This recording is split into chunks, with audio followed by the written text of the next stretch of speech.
see. If you arrive an hour late, Mr. Billing, you'll have to put up with cold meats, I'm afraid. It is uncommonly good, thank you. Remarkably good. Miles makes a point of having his meals punctually, you know. That doesn't affect me a bit. Indeed, I almost think I enjoy a meal all the better when I can sit down and eat all by myself and undisturbed. Well, as long as you're enjoying it. Ah, that'll be Mr. Hofstede, I expect. Very likely. Good evening, Captain. Good evening.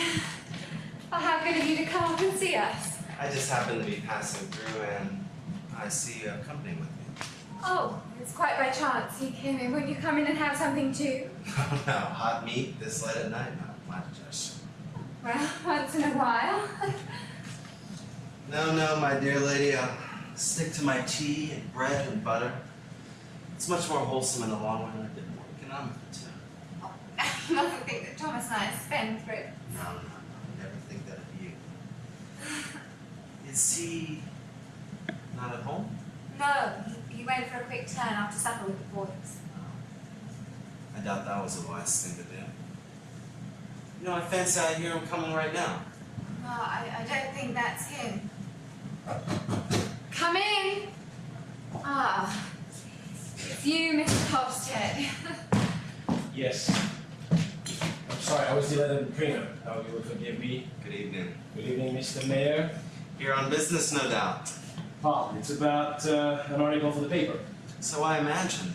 I hear my brother has become a prolific contributor to the People's Messenger. Yes, Dr. Stockman is good enough to write in the paper when he has any home truths to tell. Well, were you...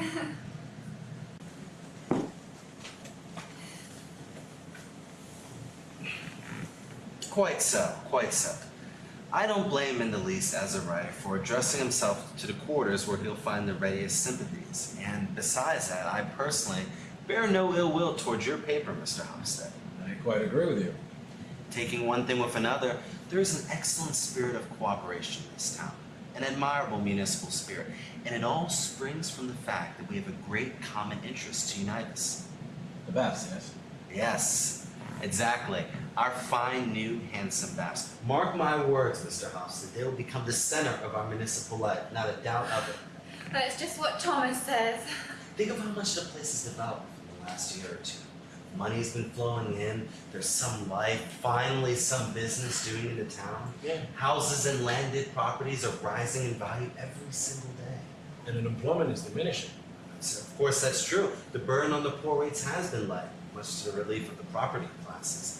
But the only way we can keep that relief going is if we have a really good summer. So what does that mean? It means we're going to need plenty of visitors and also plenty of invalids to keep the baths being talked about.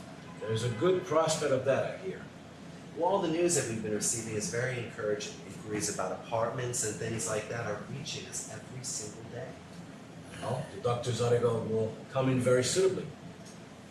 I wasn't aware that the doctor was writing an article. No, it's something he wrote in the winter, an account of the excellent sanitary conditions in the bath. But I held the article over temporarily. I suppose there was some difficulty with it, or? No, not at all. I thought it better to wait until spring, because it is just now that people begin to think seriously about their summer quarters. Quite right, Mr. Hofstede. You were perfectly right. Yeah. Excellent. Thomas is really indefatigable when it's a question of the bath. He is the medical officer of the baths. Quite right. And what is more, they owe their existence to him. To him. Indeed. Wow. I have heard from time to time that there are some people who hold that opinion. You know, I'd also like to say that I took some modest part in the creation of that enterprise. Yes, that is just what Thomas is always saying. What denies it, Mr. Stockman? We all know that you made a practical conscience of it and set the thing going. It just meant that the idea came first from the doctor. Ideas, yes. The doctor's had quite a few of those in his time, unfortunately. But when you need a man that can take an idea and put it into a practical shape, well, Mr. Hofstede, then you need a different kind of man, don't you? My dear Peter, How can you think that? Well, won't you go in and have something? You too, Mr. Hofstad. Yeah, thank you. Just a morsel. It's a curious thing on these farmers' sons that we seem to lose their want of tact. Well, surely it's not worth bothering with. Cannot you and Thomas share the credit as brothers? You'd think so. Apparently some people aren't satisfied to share. What nonsense. You and Thomas have always got along capitally together. There he is at last, I think. Come on in, boys. Ravenous to cover you again. Well, don't you see? Oh, is it you, Peter? Now, that is very delightful. Fortunately, I must be going soon. Rubbish, there's some brandy just come in. Catherine, you haven't forgotten brandy, have you? No, of course not. It's just boil it. I don't drink in the evening, Thomas, you know that. This isn't an evening's drinking. It seems to me that it's extraordinary how much food they can put away so fast. What have you been feeding them, Thomas? Yes, isn't it splendid to see young people eat? They've always got an appetite, you know? That's as it should be. Lots of food to build up their strength. They're the people who are going to stir up the fermenting forces of the future, Peter.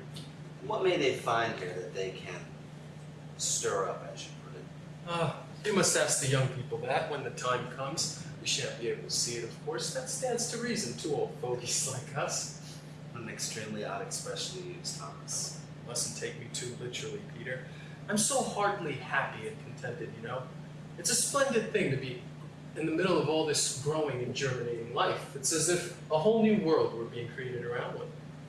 Do you really think so? You can't appreciate it as keenly as I, Peter. You've lived all your life in these surroundings, and your impressions have been blunted. But I, who have been buried all my years in my little corner up north, almost without ever seeing a stranger who might bring new ideas with him. Well, in my case, it's as if it has the same effect as if I'd been transported in the middle of a crowded city. Oh, a city. I know, it's all cramped enough here, compared with many other places. But there is life here, there's promise. There are innumerable things to work for and fight for. And that is the main thing. Catherine, hasn't the postman come? No. And then to be comfortably off, Peter. That is something one learns to value when one has been on the brink of starvation. As we have. But surely. Indeed, I can assure you that we've been very hard put to it up there. And now to be able to live like the Lord. Today, for instance, we had roast beef for dinner. And what is more, for supper too. Come, let me show you. None. Well, just come here then. No, not a chance, Thomas. Do you see we've got a table cover? Yes, I noticed. Do you see? And we've got a lampshade too. Do you see? All out of Catherine's savings. Just stand here for a moment. No, not there. Just here. Look now. When you get the light on it all together, I think it looks really nice, doesn't it? Well, I'm sure if you can afford luxuries of this kind. Well, Catherine tells me I earn almost as much as we spend. Almost. Yes, almost. Well, a scientific man must live in a little bit of style. I'm quite sure an ordinary civil servant earns more in a year than I do. I dare say an ordinary civil servant in a well-paid position. Well, I'm quite sure an ordinary merchant spends 2 or 3 times as much as... Just depends on the circumstances. Well, at all events, I assure you that I don't waste money unprofitably. But I can't deny myself the pleasure of entertaining my friends. I need that sort of thing, you know. I've lived so long, shut out of it all, that it is a necessity of life to me to mix with young, eager, ambitious men of liberal and active minds. And that explains every one of those fellows that are enjoying their supper in there. I wish you knew more of Hofstad. By the way, Hofstad mentioned something about an article you were writing for his paper. An article of mine. Yes, it was an article you wrote about the Babs. He said you wrote it last winter. Oh, that one. Well, I don't intend that to appear just for the present. Why? It seems like now would be the most opportune moment. Well, under normal conditions, maybe. Is there something abnormal about the present conditions? To tell you the truth, Peter, there may be much that is abnormal about the present conditions, and it is quite possible that there may be nothing abnormal about them at all. It is quite possible that it may merely be my imagination. It all sounds most mysterious. Is there something going on that I need to be kept in ignorance of, Thomas? I would have imagined, as a chairman of the governing body of the Babs Committee. I should have imagined that I, Oh, come, Peter. Don't let us fly out at one another. Heaven forbid I should fly out at you. I've never been in the habit of doing that. I'm simply requesting emphatically that any arrangements be made in a business-like manner through all the proper channels and through the legal constituting authority of the town. You shall not be going behind our backs by any roundabout means, Thomas. What the deuce has all this got to do with me? You have an ingrained tendency to go your own way. At all events. It just doesn't work in a well-ordered community. The individual should subordinate himself to the community's authorities, or at least, more accurately, to the authorities that have the best interests of the town at heart. And that is exactly, Thomas, what you never appear willing to learn. Sooner rather than later, you're going to suffer for it. I've said my piece. Have you taken leave of your senses, Peter? You're on the wrong scent altogether. I am not usually at that. I'll excuse myself now. Good evening, Catherine. Good evening, Thomas. Gentlemen, Hofstad.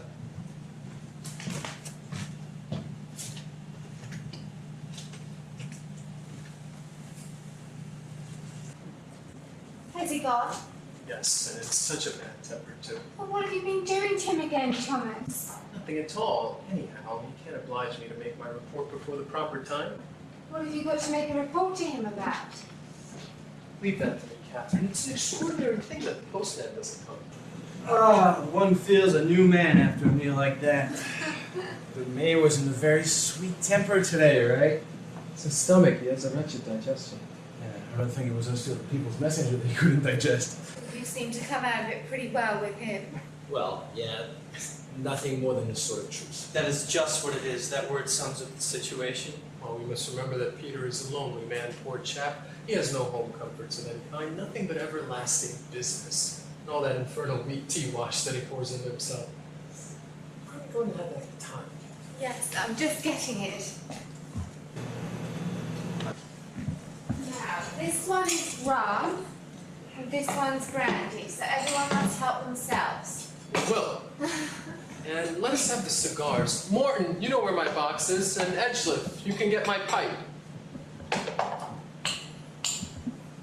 have a suspicion that Morton's pockets a cigar now and then, but I take no notice of it. Good. Now, my friends, I stick to my pipe, you know. That one has seen plenty of bad weather with me up north. Hofstad, is there going to be anything of public interest in tomorrow's messenger? Nothing about municipal affairs, but the day after tomorrow I thought about printing your article. Oh, devil take it, my article. That must wait a bit. Well, I just got convenient space for it, and I thought it was just the good moment. Quite right, but it must wait all the same. I will explain to you later. Good evening. Hi. And you've all been sitting here enjoying yourselves while I've been out slaving. Well, come and enjoy yourself too. May I mix a glass for you? No, thank you. I'll do it myself. You always mix it too strong. Oh, but Father, I forgot I have a letter for you. A letter? From whom? The postman gave it to me just as I was going out. I really had not time to run up again. There Well, it let's is. see, child. Is this the letter that you've been expecting so anxiously, Thomas? That's all right. Yes, it is. I must go to my room now. Is there no light in my room again, Catherine? Yes, the lamp is already lit on your desk. Okay. You must excuse me for a moment. What do you suppose it is, Mother? I don't know. For the last day or two, he's always been asking if the placement is not good. Probably some country patient. Poor old Dad. He will overwork himself soon.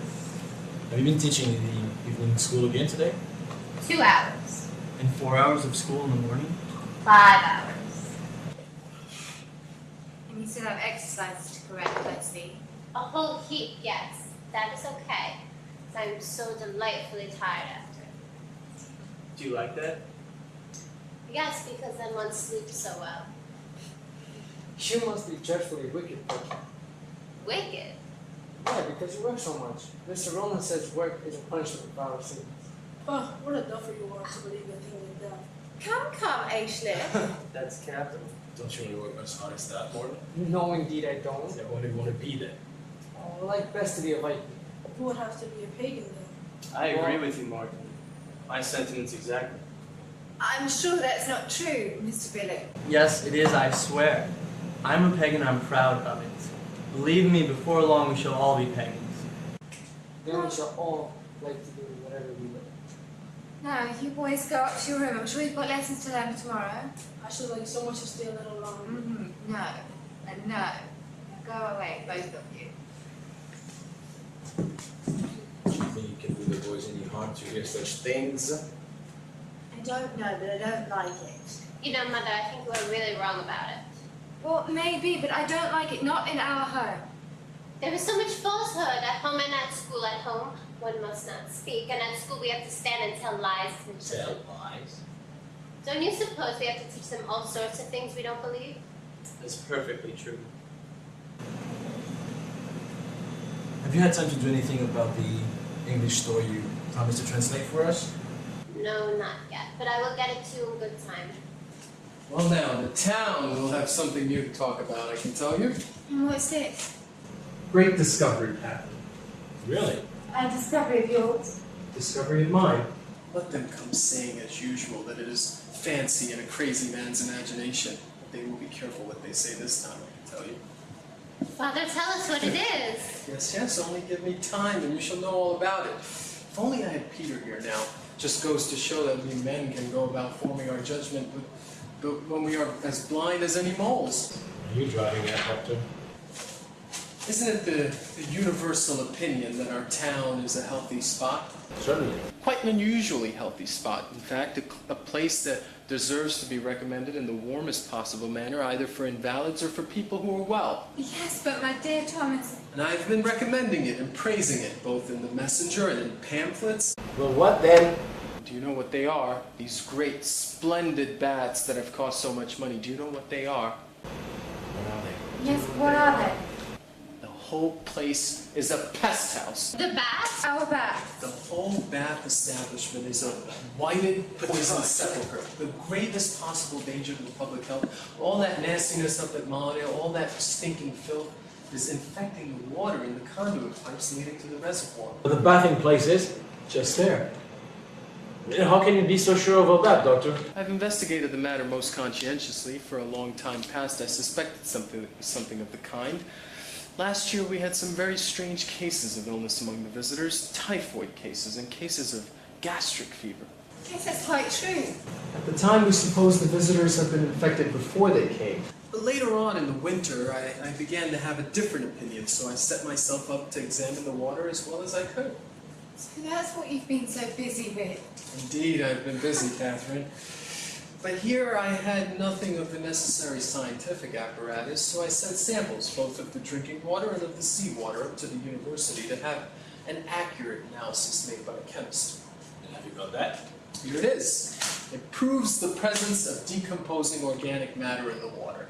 The water is absolutely dangerous to use either internally or externally.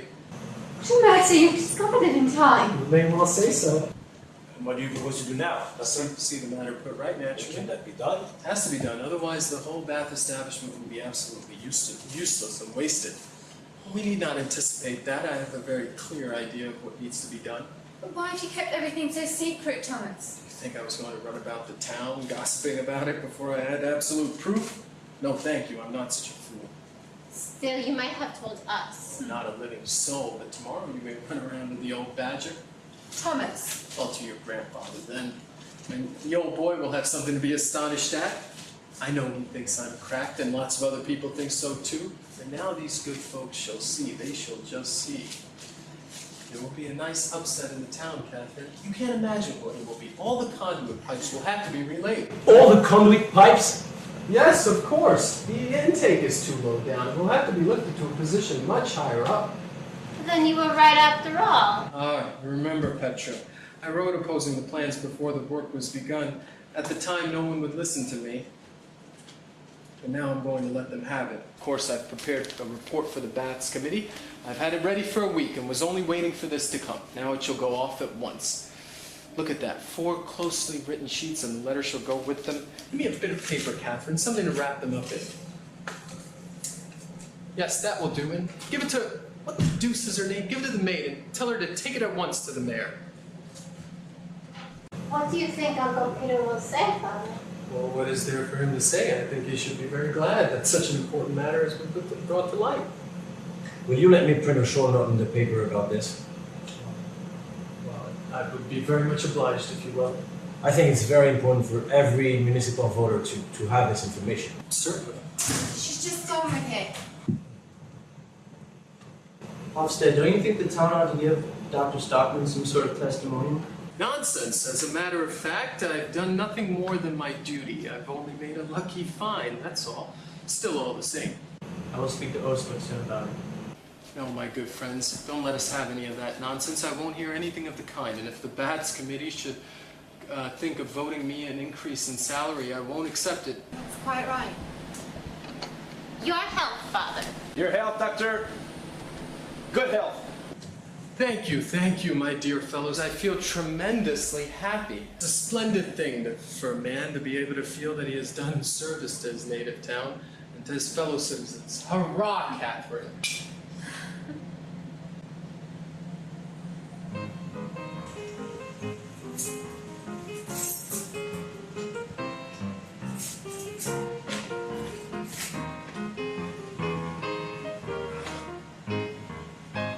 Are you in, Thomas? I've just come in. What is it? A letter from your brother. Oh, let us see. I return herewith the manuscript you sent me. So what does he say? Oh, he only writes that he'll come here himself about midday. Try and remember to be at home this time. Oh, that would be all right. I've got through all my morning visits. I'm very curious to know how he takes it. Well, you see, he won't like its having been I and not he that made the discovery.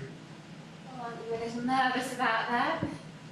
Well, he really will be pleased enough, you know, but at the same time, Peter is so confoundedly afraid of anyone doing any service to the town except himself. I tell you what, why don't you be good-natured and share the credit with him? You could say that it was he who set you on the scent of the discovery. I'm quite willing, but if only I could get the big set right. Is it true? Is it you, Father? What is true? This tale about the water supply, is it true? Of course it is true, but how did you come to hear of it? Petra ran in on her way to the school. Oh, did she? Yes, and she declares it. First I thought she was making a fool of me, but it isn't like Petra to do this. Of course not. How could you imagine such a thing? Well, it's better never to trust anybody. You might find you've been made a fool of before you know where you are. But, all the same, is it true? Of course it is true, but won't you sit down? Isn't it a real bit of luck for the town A bit of luck for the town? that I made the discovery in good time? Ah, yes. Yet you don't seem the kind of man to pull your own brother's leg like this. Pull his leg. Really, Father did. That's it. What was the story? Ah, yes. Some sort of beast got into the water pipe, right? Infusoria, yes. Yes. And a lot of these beasts got in. According to Petra, a tremendous lot. Hundreds of thousands of them, probably. And no one can see them. Yes, you can't see them. Yeah! Well, if it isn't the finest story I've ever heard. What do you mean? You're not gonna get the mayor to believe this, though. We shall see. You think he'll be fool enough? I hope the whole town will be fools enough. The whole town. That isn't bad. Serves them just right and teach them a lesson. You know, they think themselves so much cleverer than we old fellas. They hounded me out to council. They did, I tell you, they hounded me out. But now, they will pay for it. You pull their legs, Thomas. Really? You pull their legs too. And if you get for the mayor and his friends to swallow the same fate, well, I'll donate 10 pounds like a shot to a charity. That is very kind of you. Well, you know, I don't have much money to throw around. But if you can work this, I'll donate 5 pounds to a charity in Christmas. Morning. Oh, I beg your pardon. Not at all. Come in. Is he in this too?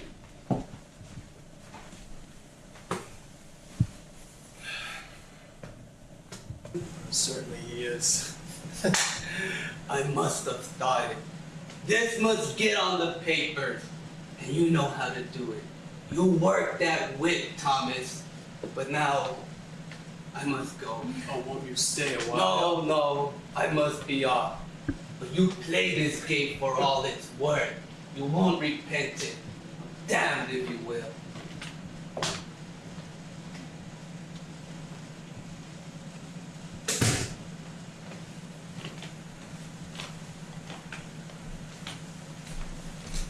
Just imagine the old chap doesn't believe a word about all this about the water supply. Well, that was it then?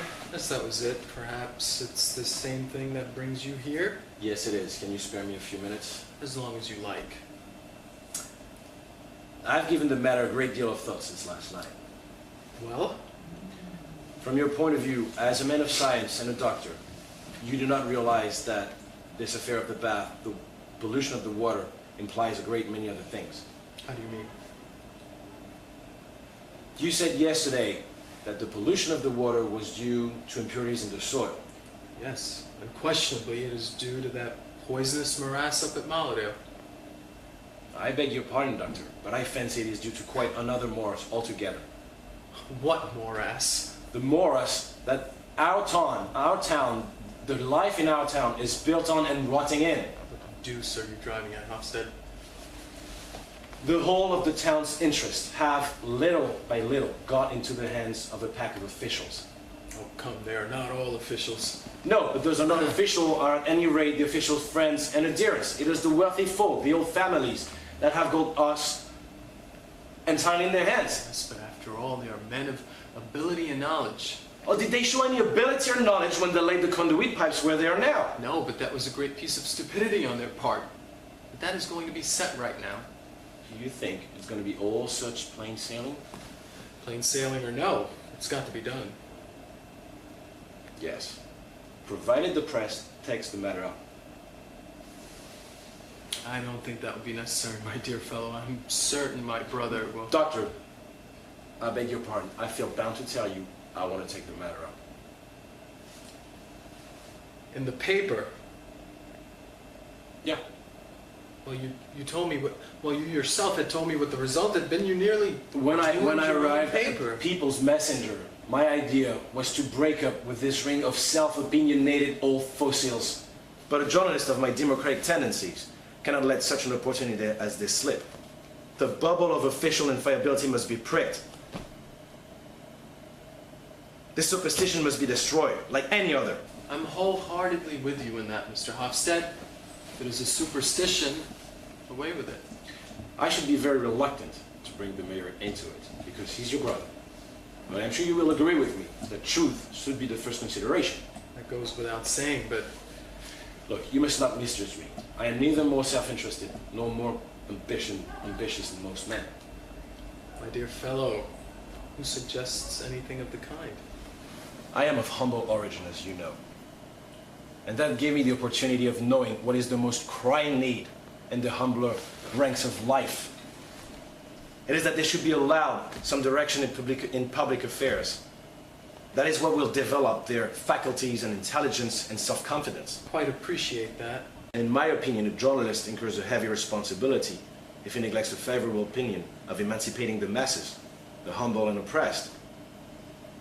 I know that in higher circles, they will call me an agitator and all that sort of things. But if only my conscience doesn't reproach me, then... Quite right. Quite right. But all the same, that will take it.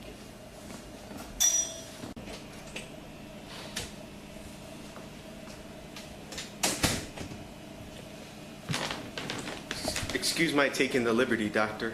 Oh, is it you, Osixon?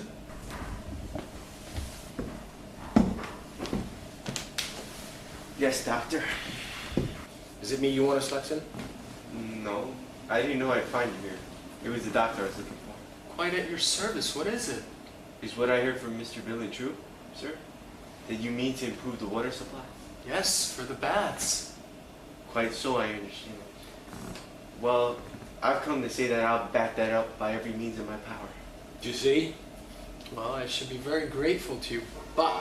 Because it may be no bad thing to have a small tradesman at your back. we form, as it were, a compact majority in the town, if we choose. And it's always a good thing to have the majority on your side, Doctor. That is undeniably true, but I confess that I don't see why such unusual precautions should be taken in this case. It seems to me such a plain, straightforward thing. Oh, it may be very desirable all the same. I know our officials so well. Officials are not generally very ready to act on proposals that come from other people. That's why I think it would not at all be amiss if we made a little demonstration. That's right. Demonstration, did you say? What on earth are you going to make a demonstration about? We should proceed with the greatest moderation.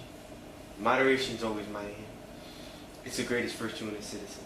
At least I think so. It's well known to be a characteristic of yours, Mr. Osikson. I think I may pride myself on that matter. This matter of the water supply is of the greatest importance to us small tradesmen. The vast promise to be a small gold mine for us. We all shall make our living out of them, especially those of us that are householders. That is why we will back up this project as strongly as possible. Yes? And what is more, a local secretary of the Temperance Society. You know, sir, I suppose that I am a worker in the Temperance Cause. Of course, of course. Well, you can understand that I come in contact with a great many people. And as I have the reputation of a temperate and law-abiding citizen, like yourself, Doctor, I have a certain influence in the town. A little bit of power, if I may be allowed to say so. I know that quite well, Mr. Osikson.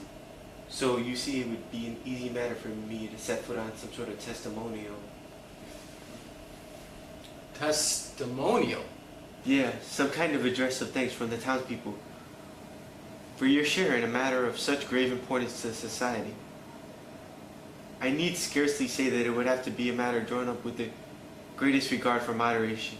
I can't tell you, dear Mr. Osikson, how extremely pleased I am to find such hearty support among my fellow citizens. I'm delighted, delighted. Now, you will take a small glass of sherry, huh? No thank you, Doctor. Oh, what do you say to a glass of beer, then? Nor that either, Doctor. I never drink it as early as this. I'm going into town now to talk this over with one or two people and prepare the ground. That is tremendously kind of you, Osikson, but I still can't see why such unusual precautions should be taken in this case. It seems to me that the thing should go of itself. Well, the authorities are somewhat slow to move. Far be it from me to blame them. Yeah, we're going to steer them up in the paper tomorrow, as like said. But not violently, I trust, Mr. Hosted. You know that we small tradesmen are at your back at all events, like a solid wall. Well, I must say goodbye, Doctor. See you.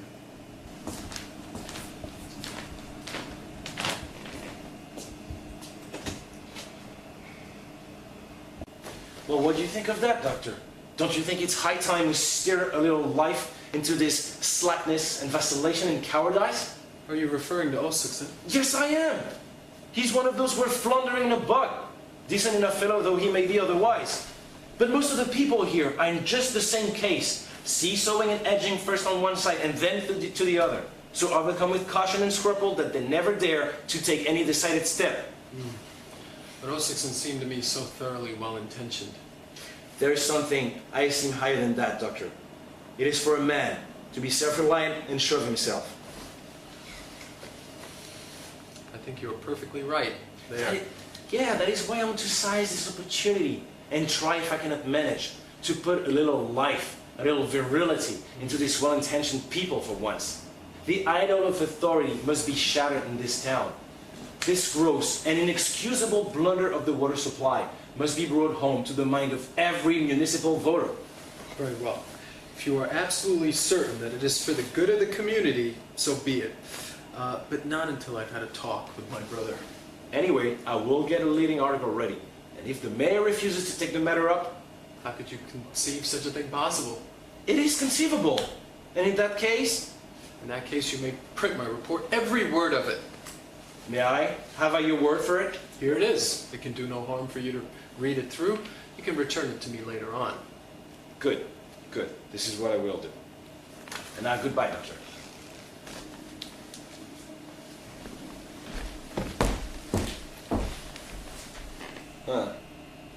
We shall see. You will see everything will run quite smoothly, Mr. Hofstede. Quite smoothly.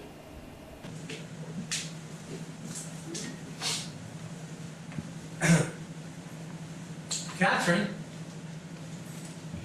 Oh, are you back, Petra? Yes, I have just come from school. Why has he not been here yet? Peter? No, but I've had a long talk with Hofstede. He's quite excited about my discovery. I find that it has much wider bearing than I had first imagined. And he's put this paper at my disposal if necessity should arise. And do you think it will? Not for a moment, but at all events it makes me feel proud to know that I've got the liberal-minded independent press on my side. And just imagine, Catherine, I've had a visit from the chairman of the Householders Association. And what did he want? To offer me his support too. That will support me in a body if it should be necessary. Catherine, do you know what I've got behind me? What? The compact majority. Is that a good thing to have behind you? I should think it was a good thing. By Jove, it's a fine thing to feel this bond of brotherhood between oneself and one's fellow citizens. And to be able to do so much that is good and useful, Father. For one's own native town in the bargain, my child. There's a ring at the bell. Must be he then. Good morning, Thomas. Glad to see you, Peter. Good morning, Peter. How are you? So, thank you. I received a report yesterday, after office hours, about the condition of the waters at the baths. Well, have you read it? Yes, I have. What do you have to say to it? I wonder, Thomas, was it absolutely necessary for you to do all of these investigations behind my back?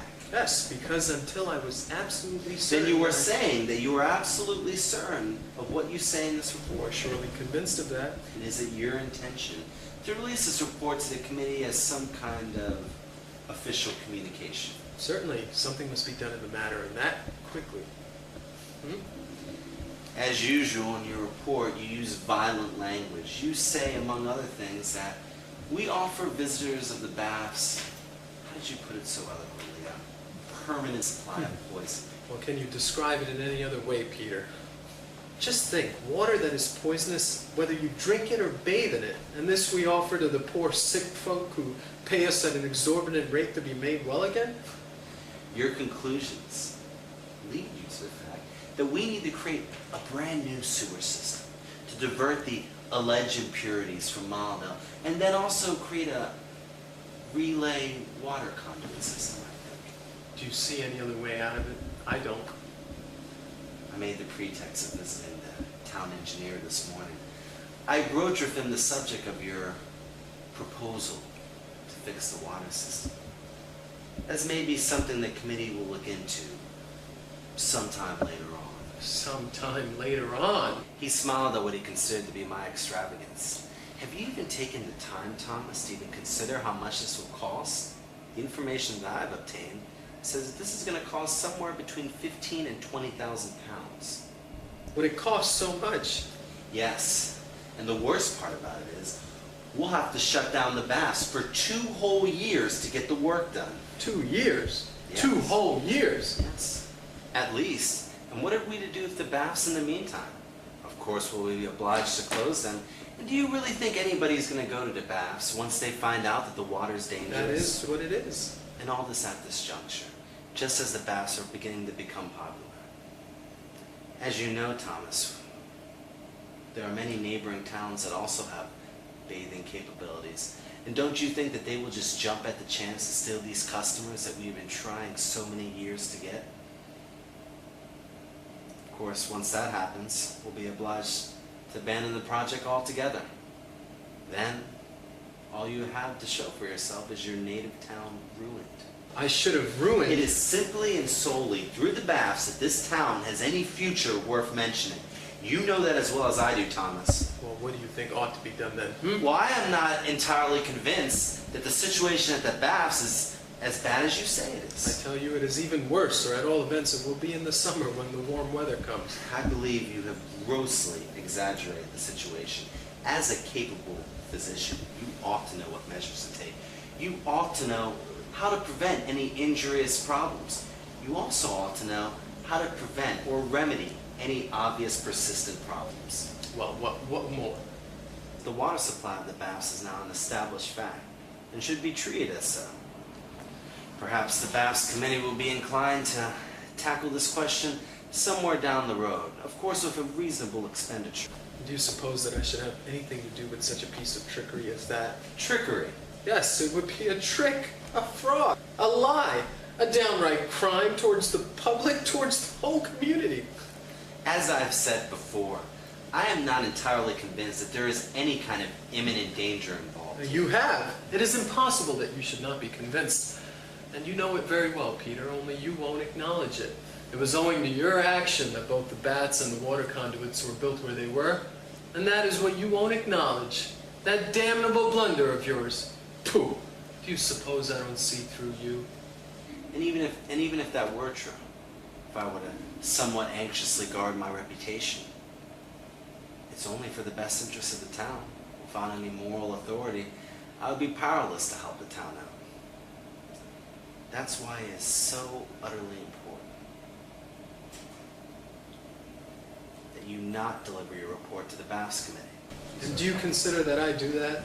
It must and shall be prevented. It's no use, I tell you. There are too many people that know about it. Too many people? Surely you're not talking about your friends at the People's Messenger. Yes, they know. The liberal-minded independent press is going to see that you do your duty.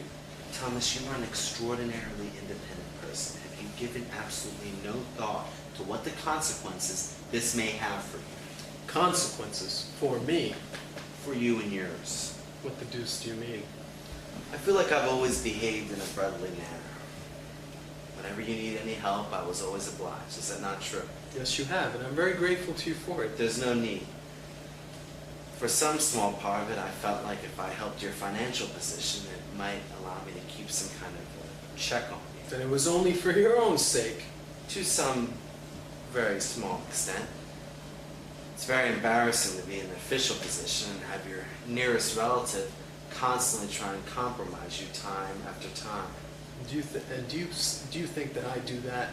Yes, unfortunately you do, without even being aware of it. The worst part is your propensity to write any kind of article that comes to mind, despite its possibility or impossibility. The minute you have an idea, you seem compelled to write some article or distribute another one of your pamphlets.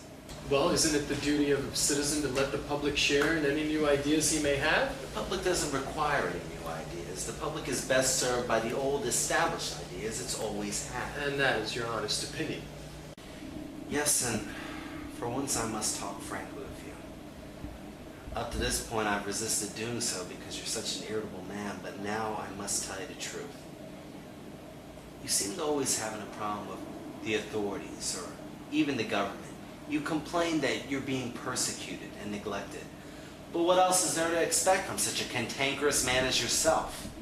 What next? Cantankerous, am I? You're an extremely cantankerous man to deal with. Believe me, I know this at my own peril. You never take into consideration the things that you should be focused on. Like, for example, it was I who elected you as the medical officer of the baths. I was entitled to it as a matter of course. I and nobody else. I was the first person who thought that the town could be made into a flourishing watering place, and I was the only person who saw it at the time.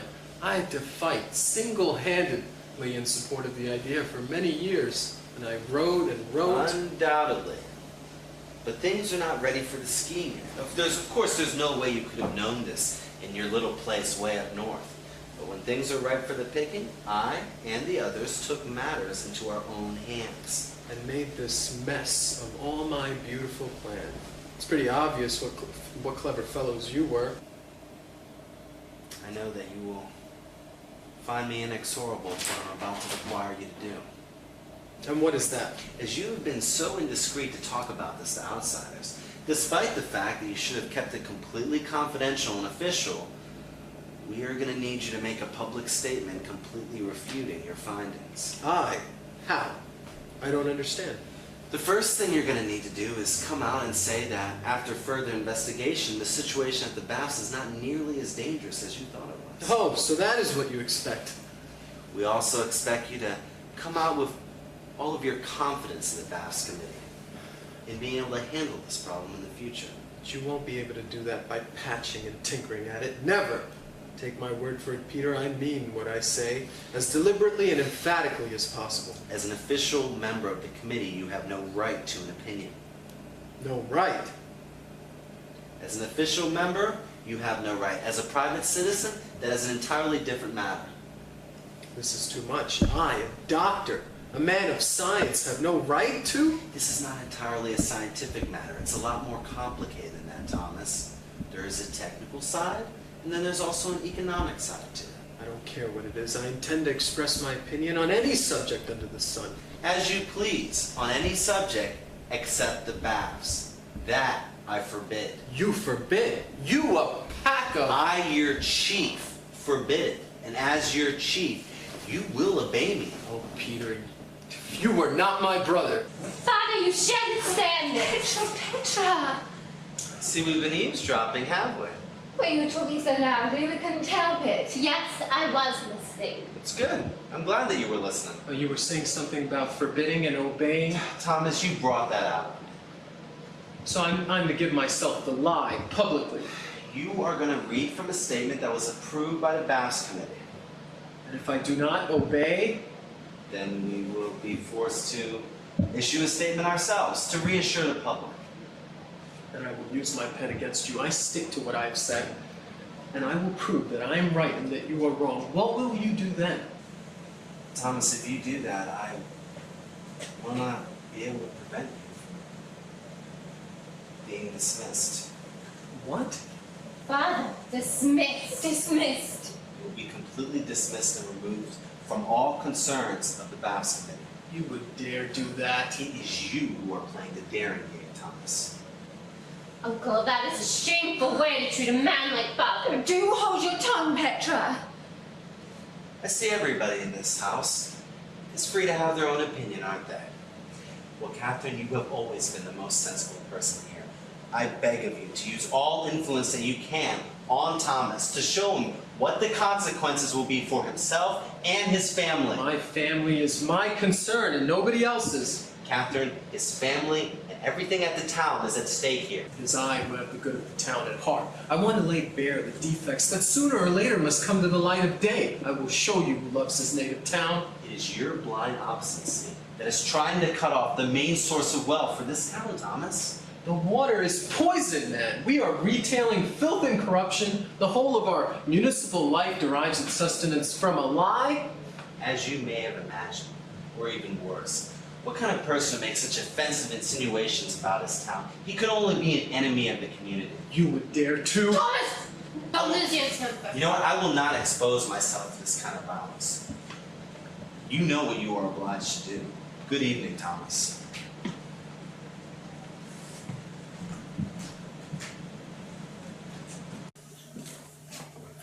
Am I to put up with such treatment as this in my own house, Catherine? What do you think of that? Indeed, it is both shameful and absurd, Thomas. If only I could give Uncle a piece of my mind. It's my own fault. I should have flown at him long ago, shown my teeth, bitten. To hear him call me an enemy of the community, me, I shall not take that lying down. But Upon my soul. Thomas, your brother has power on his side. But I have right on mine. Right. Indeed, right. What use is right if you've not got might? Oh, Mother, how can you say such a thing? Do you think that in a free country it is no use having right on your side? You're absurd, Catherine. And besides, don't I have the liberal-minded independent press to lead the way? And the compact majority behind me? That is might enough, I should think. Thomas, you don't mean to... Don't mean to what? to set yourself up in opposition against your brother. In God's name, what else do you expect me to do but take my stand on right and truth? Yes, I was just going to say that. It won't do you any earthly good. If they won't do it, they won't do it. Oh, Catherine, just give me time and you will see how I will carry the war into their camp. You will carry the war into their camp and get your dismissal. That's what you'll do. In any case, I will have done my duty to my family. I, who am called its enemy. Towards your family? Towards your home? Do you think that this is doing your duty towards those you have to provide for? Oh, Mother, don't always think first of us. it's easy for you to talk. You can shift yourself if needs be. What about the boys, Thomas? Think a little of yourself and of me too. Are you out of your senses, Catherine? If I were to be such a miserable coward as to go on my knees to Peter and his damned crew, do you think I should know an hour's peace of mind in all my life afterwards? I don't know anything about that.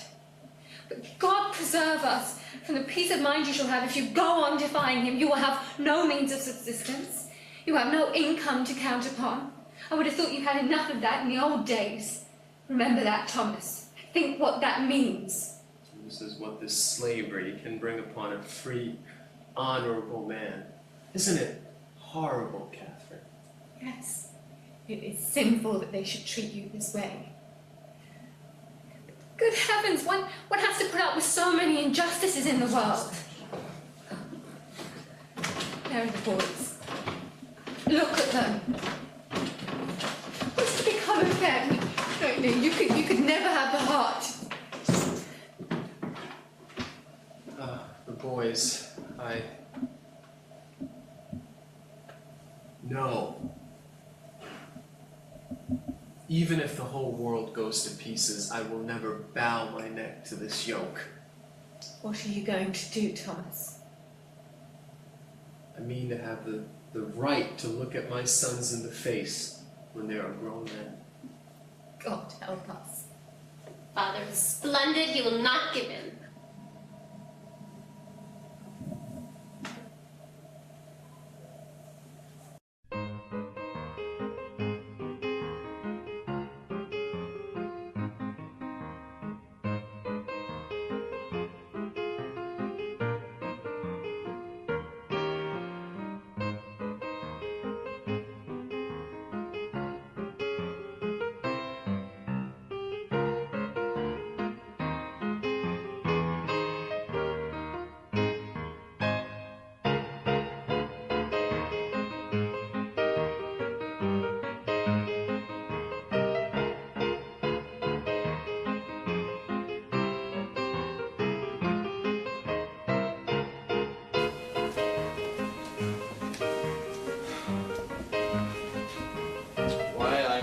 Say. Have you read it through? Yes, indeed I have. Don't you think the doctor hits them really hard? Hard? Close to my soul, he's crushing. Every word falls like, how shall I put it, the blow of a sledgehammer. Yeah, but they're not the sort of people to throw up the sponge at the first blow. It is true, and for that reason we must strike blow upon blow until the whole of this aristocracy tumbles to pieces.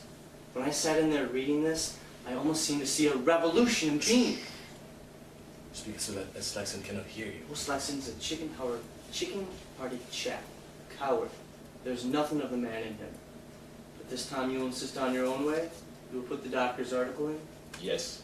And if the mayor doesn't like it? I'll be the devil of a nuisance. Well, fortunately we can turn the situation to good account, whatever happens.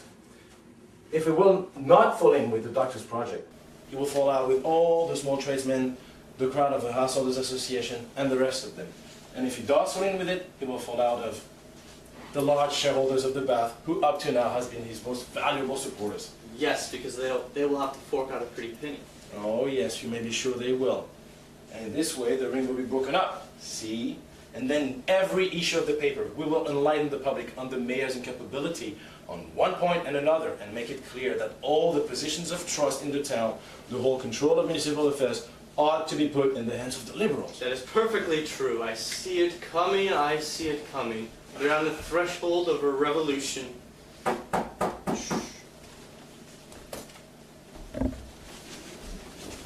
Come in.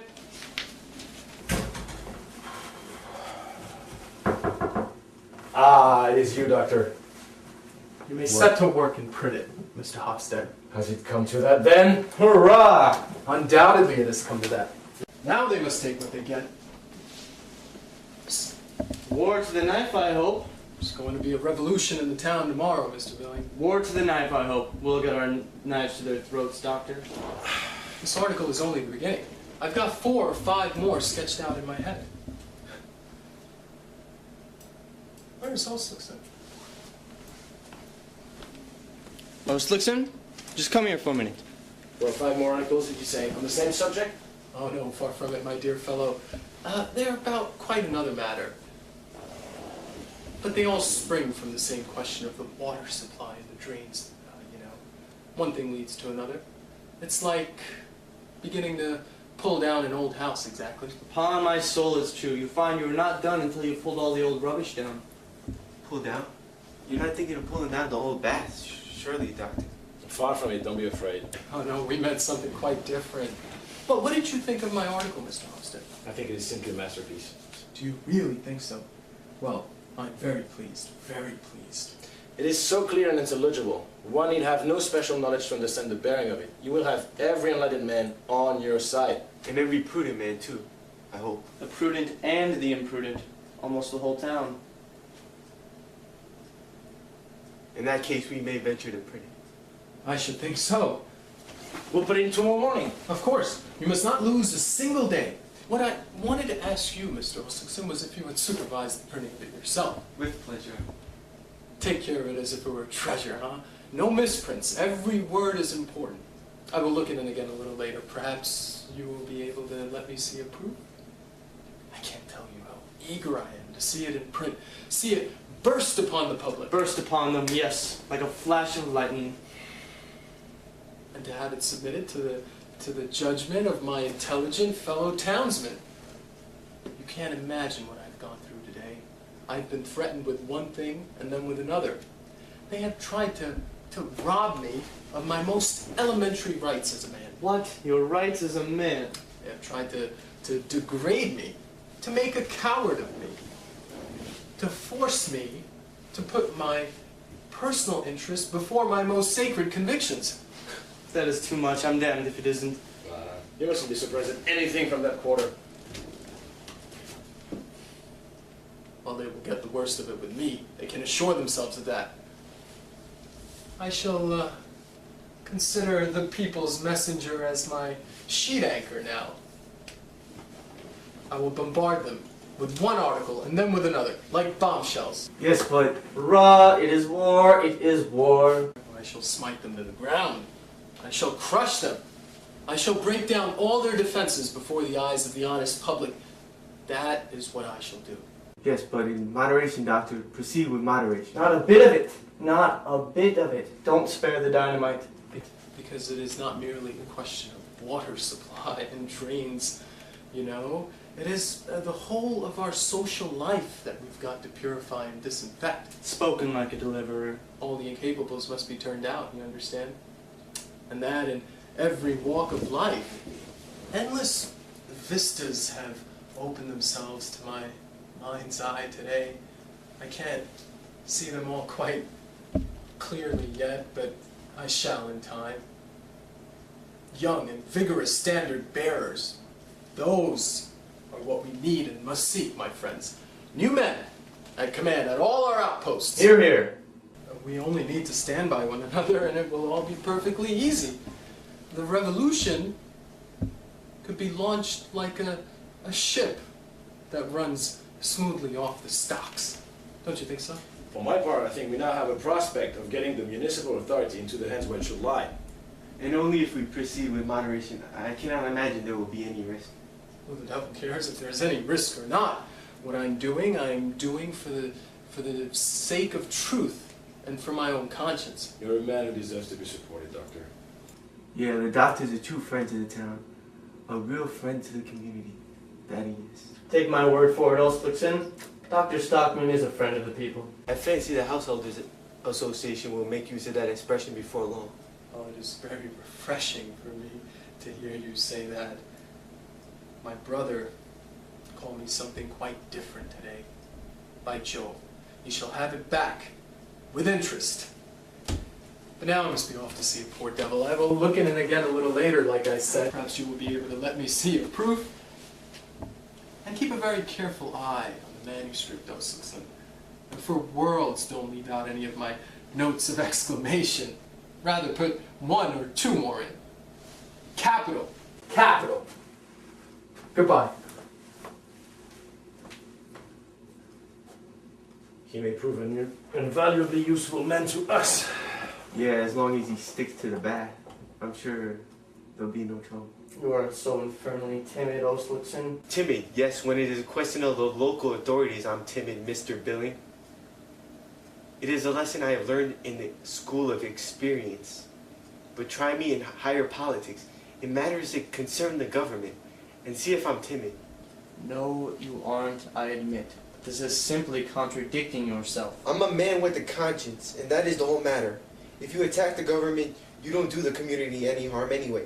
Those fellows paid no attention to attacks. You see, they just go on as they are in spite of them. But local authorities are different. They can be turned out, and then perhaps you get an ignorant lot into office who may do irreparable harm to the householders and to everybody else. Part of the education of citizens by self-government. Don't you attach any importance to that? When a man has interests of his own to protect, he cannot think of everything, Mr. Hofstad. Then I hope I shall never have interests of my own to protect. Here, here. Mr. Sheriff Stansgard was your predecessor at that editorial desk. Ha! That turncoat. I am not a weather car and never will be. A politician should never be too certain of anything, Mr. Hofstad. And as for you, Mr. Billing, I think it is time for you to be taking in a reef or two in yourselves, seeing as you are applying for a post to the Secretary of the Bench. Are you Billing? Well, yes. But you must clearly understand I am doing it only to annoy the bigwigs. It's no business of mine. But if I'm to be accused of timidity and inconsistency in my principles, this is what I want to point out. My political past is an open book. I've never changed, except to perhaps become a little more moderate. You see, my heart is still with the people, and I don't deny that my reason has a certain bias towards the authorities, the local ones, I mean.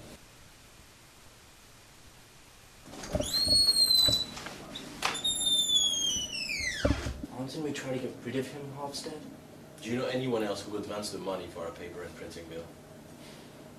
It is an infernal nuisance we don't possess some capital to trade on. Yeah, if only we had that thing. Suppose you were to apply to Dr. Stock. What's the use? He has got nothing. No, but he has got a war man in the background. Old Martin Keeler, the Badger they call him. Are you sure he has got anything? Good Lord, of course he has. Some of it must come to the Stockmans. Most probably he will do something for the children in all events. Are you counting on that? Counting on it? Of course I'm not counting on anything. That is right, and you should not count on the post to the secretaryship to the bench either if I were you, because I can assure you, you won't get it. Do you think I'm not quite aware of that? My object is precisely not to get it. A slight of that kind stimulates a man's fighting power. It is like getting a supply of fresh bile, and one needs that badly enough in a hole and corner place like this, where so seldom anything happens to stir one up. Quite so. Quite so. I shall be heard of yet. Now I will go and write my appeal to the Householders Association. That's it.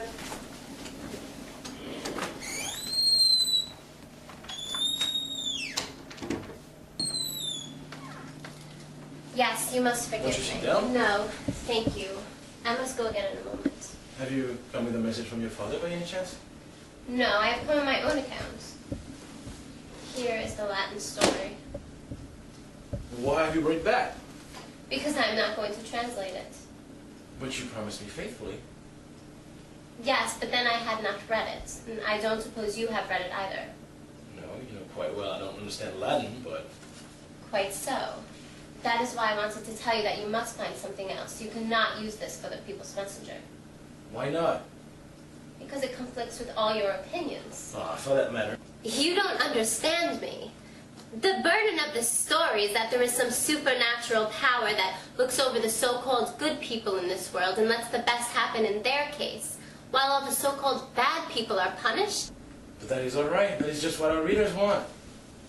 And are you going to be the one to give it to them? Look, you're perfectly right. But an editor cannot always act as he would prefer. He's often obliged to bow to the wishes of the public in unimportant matters. Politics are the most important thing in life, for a newspaper anyway. And if I want to carry my public on the path that leads to liberty and progress, I must not frighten them away. You know, if they find a moral tale of that sort in the serial, at the bottom of the page, they will be all the more ready to read what is printed above it. They feel more secure, as it were. For shame. You would not go and set a snare like that for your readers. You are not a spider. Thank you for having such a good opinion of me. No, as a matter of fact, it's his Billings' idea, not mine. Billings? Yeah. Yeah, he propounded that theory here one day, and it's Billing who's so anxious to have the story in the paper. I don't know anything about the book. But how can Billing, with his emancipated views... Billing is a many-sided man. He's applying for the post of secretary to the bench, I hear. I don't believe it, Mr. Hofstad. How could he possibly bring himself to do such a thing? You must ask him then. Should never have thought it of him. You know, does it really surprise you so much? Yes. Or perhaps not altogether. Really, I don't quite know. Yeah. We journalists are not much worth with Stockman. Do you really mean that? I think so sometimes. Yes. In the ordinary affairs of everyday life, perhaps I can understand that. But now when you've taken such a weighty matter in hand... This matter of your father's, you mean? Exactly. It is now you must feel you are a man worth more than most. Yes, today I do feel something of that sort, it is true. Of course you do, don't you? It is a splendid vocation you have chosen to smooth the way for the path of unappreciated truths and new and courageous lines of thought. If it were not for you to stand fearlessly in the open, to take up the cause of an injured man, so upright and so honest. Especially when he's your father, I meant. That? Yes, Petra. Miss Petra. Is it that is first and foremost with you? Not the matter itself, not the truth, not my father's big, generous heart? No. You have proven yourself, Mr. Hofstad, and I should never trust you in anything. Can you really take it so amiss in me that it's mostly for your sake? That is not what I'm angry with you for. What I'm angry with you for is that you have not been honest with my father. Or me. You are not the man you made yourself out to be. You should not speak so bitterly, Miss Petra, least of all now. Why not now, especially? Because your father cannot do without my help. Are you that sort of man, too? No, I'm not. This came upon me so unexpectedly. You must believe that. You must believe that. I know what to believe. Goodbye. But Miss Stockman! Damnation, Hofstad. This is awkward. Well, what is it? The mayor is outside in the printing room. Mayor, did you say? What can he want? Yes, he wants to speak to you. He came in back at the back door. Didn't want to be seen. You understand? Wait a minute, I'll go myself. Just see that no one...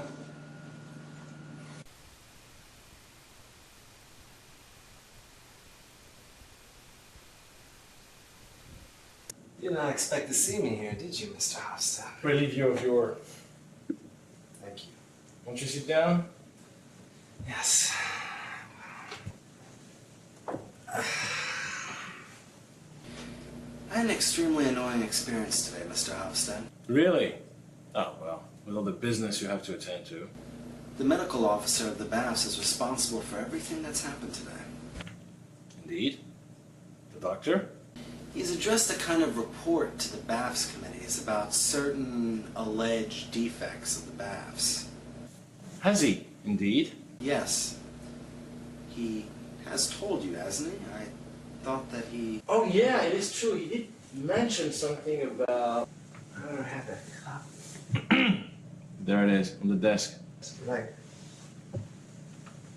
But look here. This is what I was speaking That's about. the doctor's article. Mr. Oh, is that what you were speaking about? Yes, it is. What do you think of it? Oh, well, I'm only a layman. I've only taken a very cursory glance at it. But are you going to print it? I cannot very well refuse a distinguished man. I have nothing to do with that in the paper, Mr. Mayor. I understand. I merely print what is put into my hands. Quite so. And so I must. Mr. Aslaska, wait a moment. May I, Mr. Hofstad? Please, Mr. Mayor. You're a very considerate and thoughtful man, Mr. Aslaska. I'm delighted to hear you think so, sir. You hold a considerable amount of influence in this town. Chiefly among the small tradesmen, sir. Small taxpayers are the majority, here and everywhere else. That's true. And I suppose that you have a general knowledge of the public opinion, isn't that right? Yeah, I think I may say I do, Mr. Mayor. Well, since there's such a praiseworthy spirit of self-sacrifice among the less wealthy citizens of the town, so I thought that What? self-sacrifice is pleasing evidence of a very spirited town. I might say that I wasn't expecting it, but I guess that you have a closer knowledge of public opinion than I. But Mr. Mayor. And it is a big sacrifice the town's gonna have to make. The town? But I don't understand. Is it the baths? The earliest estimates point to the fixing of the baths costing at least 20,000 pounds. Of course, we'll be forced to raise a municipal loan because of it. Surely you didn't mean that the town must pay. Do you mean that it must come out of the municipal funds, out of the ill-filled pockets of the small tradesmen?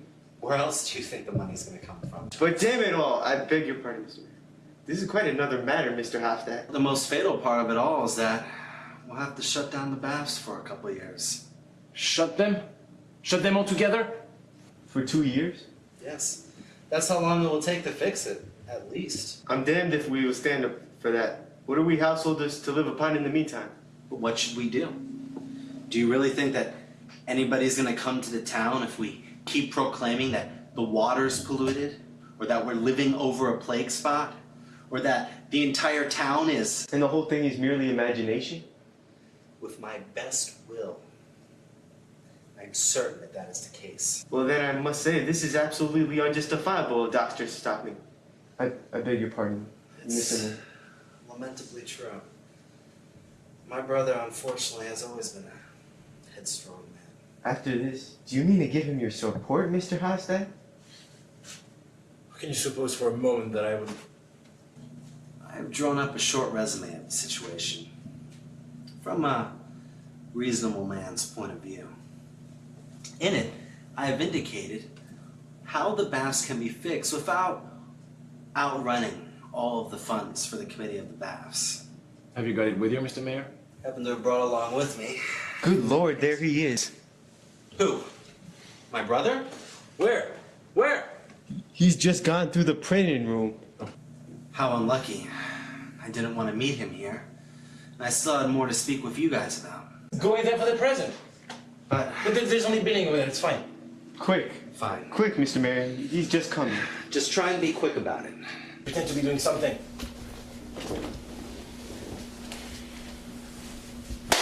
Here I am again. Already, Doctor. Hurry up. We thought we were speaking about. We're very pressed for time today. No proof for me to see yet, I hear. Yeah, I'm almost afraid. No, Doctor. No, but I am impatient, as you can understand. I shall not know a moment's peace of mind until I see it in print. It will take a good while yet. Won't it, Saxon? Yeah, I'm sure it will. All right, my dear friends, I don't mind coming back. I don't mind coming back twice if necessary. A matter of such great importance. The welfare of the town at stake. Doctor. It is no time to shirk trouble. But look here, there is one more thing I want to speak to you about. Could you not wait until some other time? Well, I could tell you in a half a dozen words. When this article is printed tomorrow, and it is realized that I have been working quietly the whole winter for the welfare of the town. Doctor. I know what you're going to say. You can't see how on earth it was any more than my duty. My duty as a citizen. Of course it wasn't. Good Lord, think of all the good souls that think so highly of me. Yes, our townsfolk think very highly of you so far. Yes, that is why I'm afraid they... Well, this is the point. When this reaches them tomorrow, especially the poorer classes, and rings in their ears like a summons to take the matters of the town into their hands for the future. Doctor, I won't conceal from you the fact that... I knew there was something in the wind. If anything of that sort is being set out on foot... Of what sort? Well, whatever it is, whether it is a demonstration in my honor, or a banquet, or a subscription list for some presentation to me. Whatever it is, promise me solemnly and faithfully to put a stop to it. You too, Oslixon. Do you understand? Excuse me, Doctor, but sooner or later, we must tell you the plain truth. Just as I thought. You too, Mrs. Stockman. What on earth do you want here, Catherine? I should think you know very well what I want. Won't you sit down, perhaps? No, thank you. Don't trouble yourself. And you mustn't be offended by my coming here to fetch my husband. I am the mother of 3 children, you know. Nonsense, Catherine. We know all about that. Well, one would not give you much credit for your wife and children today. If you had had that, you wouldn't have gone and dragged us all into misfortune. Are you out of your senses, Catherine? Because a man has a wife and children, he is not allowed to proclaim the truth. He is not allowed to be a useful citizen. Is he not to be allowed to be a service to his native town? Yes, Thomas, in reason. Just what I say, moderation in everything.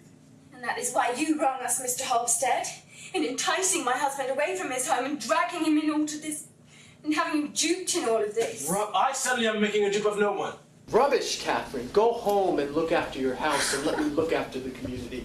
How can you be so afraid when I am so confident and happy? Truth and the people will win the fight. I see the whole of the broad-minded middle class marching like a victorious army. What the deuce is that lying there? Good Lord. Uh-oh. Here, we have the topmost pinnacle of authority. The mayor's hat. And here is the staff of office, too. How in the name of all that's wonderful. Well, you see... Oh, I understand. He's been here trying to talk you over. He made rather a mistake there. Is he in the printing room, Wilson? Did he run away? Yes, he ran away, Doctor. Ran away without his stick. Or his fiddlesticks. Peter doesn't run away without leaving his belongings behind him. Now you shall see Catherine. Please don't, Thomas. What does this tomfoolery mean? Oh, be respectful, my good Peter. I am the chief constable in the town now. Thomas, really? Give me my hat and stick back. If you are chief constable, I am the master of the whole town, please understand. Drop the stick. Remember, it's part of an official uniform. Do you think the newly awakened lion-hearted people will be afraid of an official hat? I thought you could turn me out. Now I shall turn you out. Turn you out of all your various offices. You think I cannot? I have triumphant social forces behind me. Hofstad and Billing will thunder in the People's Messenger, and Oslixon will take the field at the head of the whole Householders Association. That I won't, Doctor. Of course you will. May I ask if Mr. Hofstad will also be taking part in this agitation? No, Mr. Mayor. No, Mr. Hofstad is not such a fool as to go and ruin his paper and himself for the sake of an imaginary grievance. What does this mean? You have represented your case under a false light, Doctor, and therefore I am unable to give you my support. And what the mayor was just so kind to tell me just now, False light. Just print my article. I'm quite capable of defending it. I refuse to print it. I cannot and will not and dare not print it. Dare not? What nonsense! You are the editor, and an editor controls this paper, I suppose? No, it's the subscribers, Doctor. Fortunately, yes. It is public opinion, then lighting public. Householders and people of that kind, they control the newspapers. Now I have all these influences against me. Yes, you have. It would mean the absolute ruin of the community if your article were to appear. My hat and stick, please. It would seem that your authority as the mayor has come to an untimely end. It's not come to an end yet. So it is quite impossible for you to print my article in the People's Messenger? Quite impossible, out of respect for your family as well. You need not concern yourself with his family, thank you, Mr. Hofstad. I have an official notice here for the guidance of the public. It's an official statement. May I trouble you with it? Certainly. I will see that this is printed. But not mine. If you think it would be that easy to stifle me and silence the truth, you will not find it as easy as you suppose. Oslixon, kindly take my manuscript and print it as a pamphlet. At my expense, I will have 400, 500, no, 600 copies. If you offered me its weight in gold, I could not lend my press for any such purpose, Doctor. It would be flying in the face of public opinion. You'll not get it printed anywhere in town. Then give it back to me. I will have it printed all the same. I will read it out loud at a mass meeting of the townspeople. All my fellow citizens will hear the voice of truth. There's not a public body in this town that would allow you to use it for that purpose. Not a single one, I'm certain. No, I'm damned if you will find one. It's so shameful. Why should everyone turn against you like that? We'll tell you why, Catherine. It's because all the men in this town are old women like you. They care nothing of the community, but only their families. Well then, I will show them that no woman can be a man for once. I'm going to stand by you, Thomas. Bravely said, Catherine. It shall be made public, as I am a living soul. If I can't hire a hall, I will hire a drum and parade around the town and read it aloud at every street corner. You would not be such an arrant fool as that. Oh, yes, I am. You won't find a single man to go with you. Don't give in, Thomas. I'll tell the boys to go with you. It's a splendid idea. And Petra, and you too, Catherine. Morton will be delighted, and Aislip will do whatever he does, but I won't do that. I'll stand at the window and watch you. That's what I'll do. Now you and I are going to try a fall, my fine gentlemen. I'm going to see whether a pack of cowards can succeed in gagging a patriot who wants to purify society. Now he's driven her out of her senses too.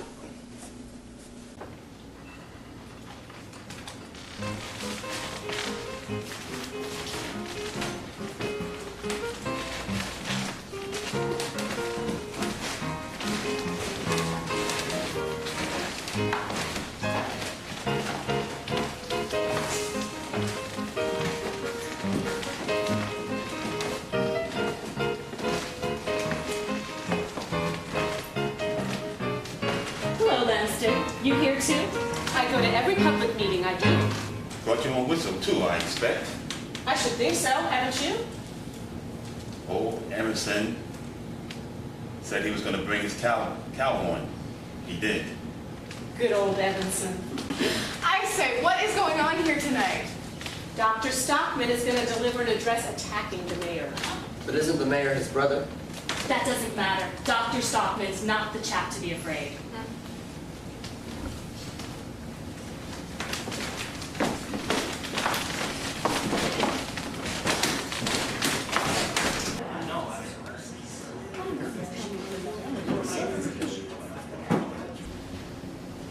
For various reasons, which you will easily understand, I should have preferred not to speak tonight.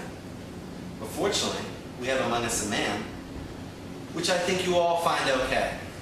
I refer to the president of the Householders Association, Mr. Osloskin. Yes, Citizen! Bravo, Citizen!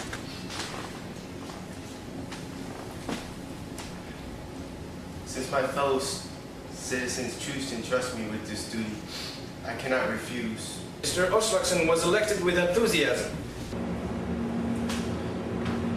And now, as I'm in this position, I should like to say a few brief words. I'm a quiet and peaceable man who believes in discreet moderation and moderate discretion. All my friends can bear witness to that. I have learned in the school of life and experience that moderation is the most valuable virtue a person can possess. Hear, hear! And moreover, the discretion and moderation would enable a man to be of most service to his community. I would therefore suggest to our esteemed fellow citizen who has called this meeting that he should strive to be strictly within the bounds of moderation. 3 cheers! Moderation Society! Does anyone wish to make any remarks? Mr. Chairman. The mayor will address the meeting.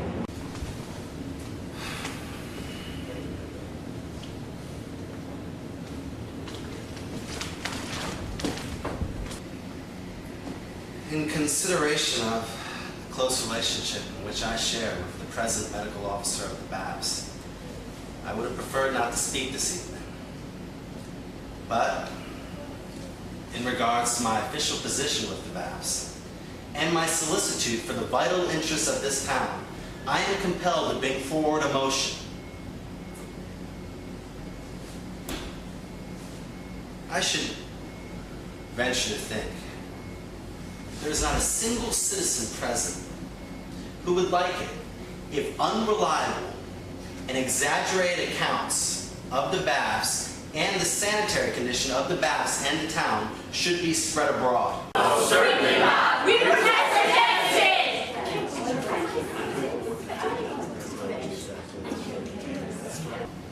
Therefore, I should like to motion that the medical officer be not allowed to speak of his report or comment on it. In my communications to People's Messenger, I have put forth the essential facts before the public in such a way that any fair-minded citizen of the town should be able to draw their own conclusions. From that report, you will see that besides constituting a censure for the leading men of the town, this report puts a huge expenditure on the shareholders of the town worth some thousands of pounds.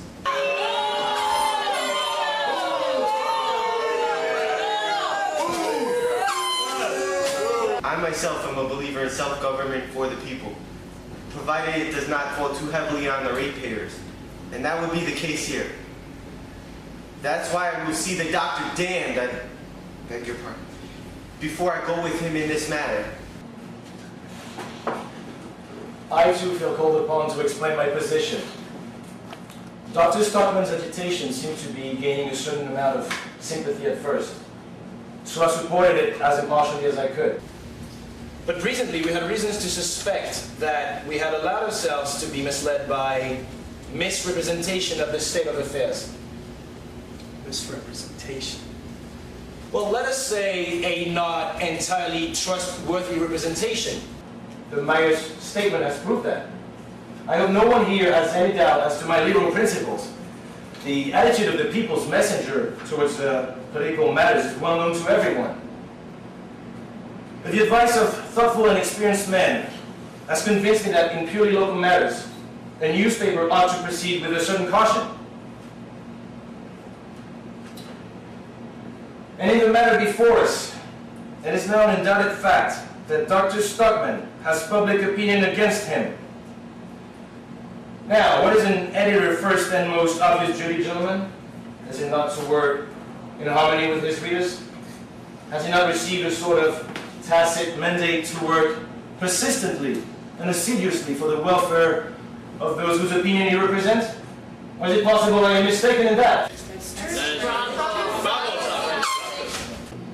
It has caused me a severe struggle to break with a man in whose house I've been a frequent guest lately.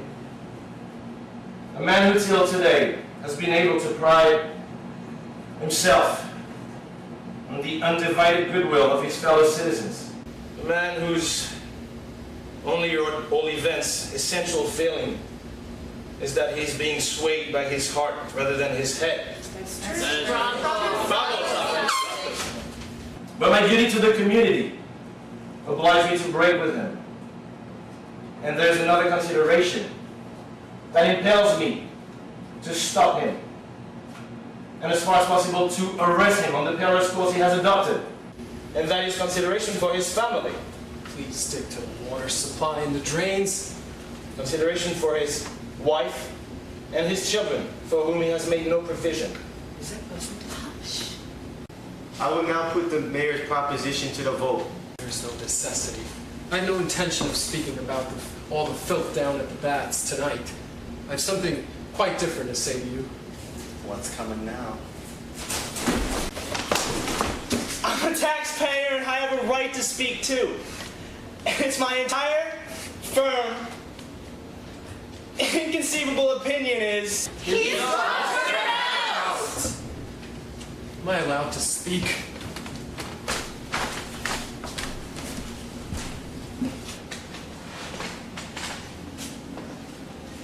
I should have liked to have seen anyone a few days ago dare to attempt to silence me, as has been done tonight. I would have defended my sacred rights as a man, like a lion. But now, it is all one to me. I have something of even weightier importance to say to you.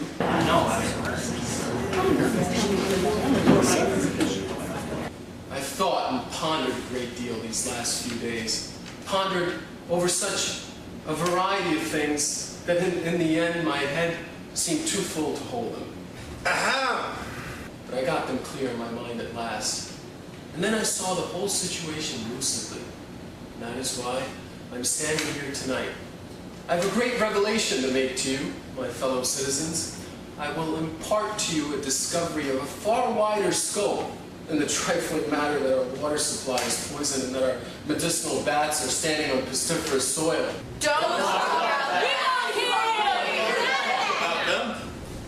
I've already told you what I want to speak to you about. It's the great discovery I've made lately. The discovery that all the sources of our moral life are poisoned, and that the whole fabric of our civic community is standing on the pestiferous soil of falsehood. What is that? Such an insinuation. I call upon the speaker to moderate his language. I've always loved my native town, as a man can only love the town of his youthful days. I was not old when I went away from here, an exile, longing, and memories cast, as it were, an additional halo over both the town and its inhabitants.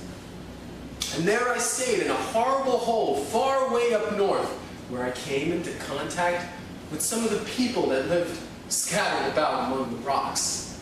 I often thought that it would have been more service to the poor half-starved creatures if a veterinary doctor had been set up there instead of a man like me. It is an insult to a respectable population. Wait a bit. I do not think anyone will charge me for having forgotten my native town up there. I was like one of the cider ducks brooding on its nest, and what I hatched was the plans for these bats. And then, when fate at last decreed for me the great happiness of coming home again, I assure you, gentlemen, I had nothing more in the world to wish for. Or rather, there was one thing I wished for, eagerly, untiringly, ardently, and that was to be able to be of service to my native town and for the good of the community. Picked a strange way of doing it. And so, with my eyes blinded to the real facts, I reveled in happiness. But yesterday morning, no, to be precise, yesterday afternoon, the eyes of my mind were opened wide.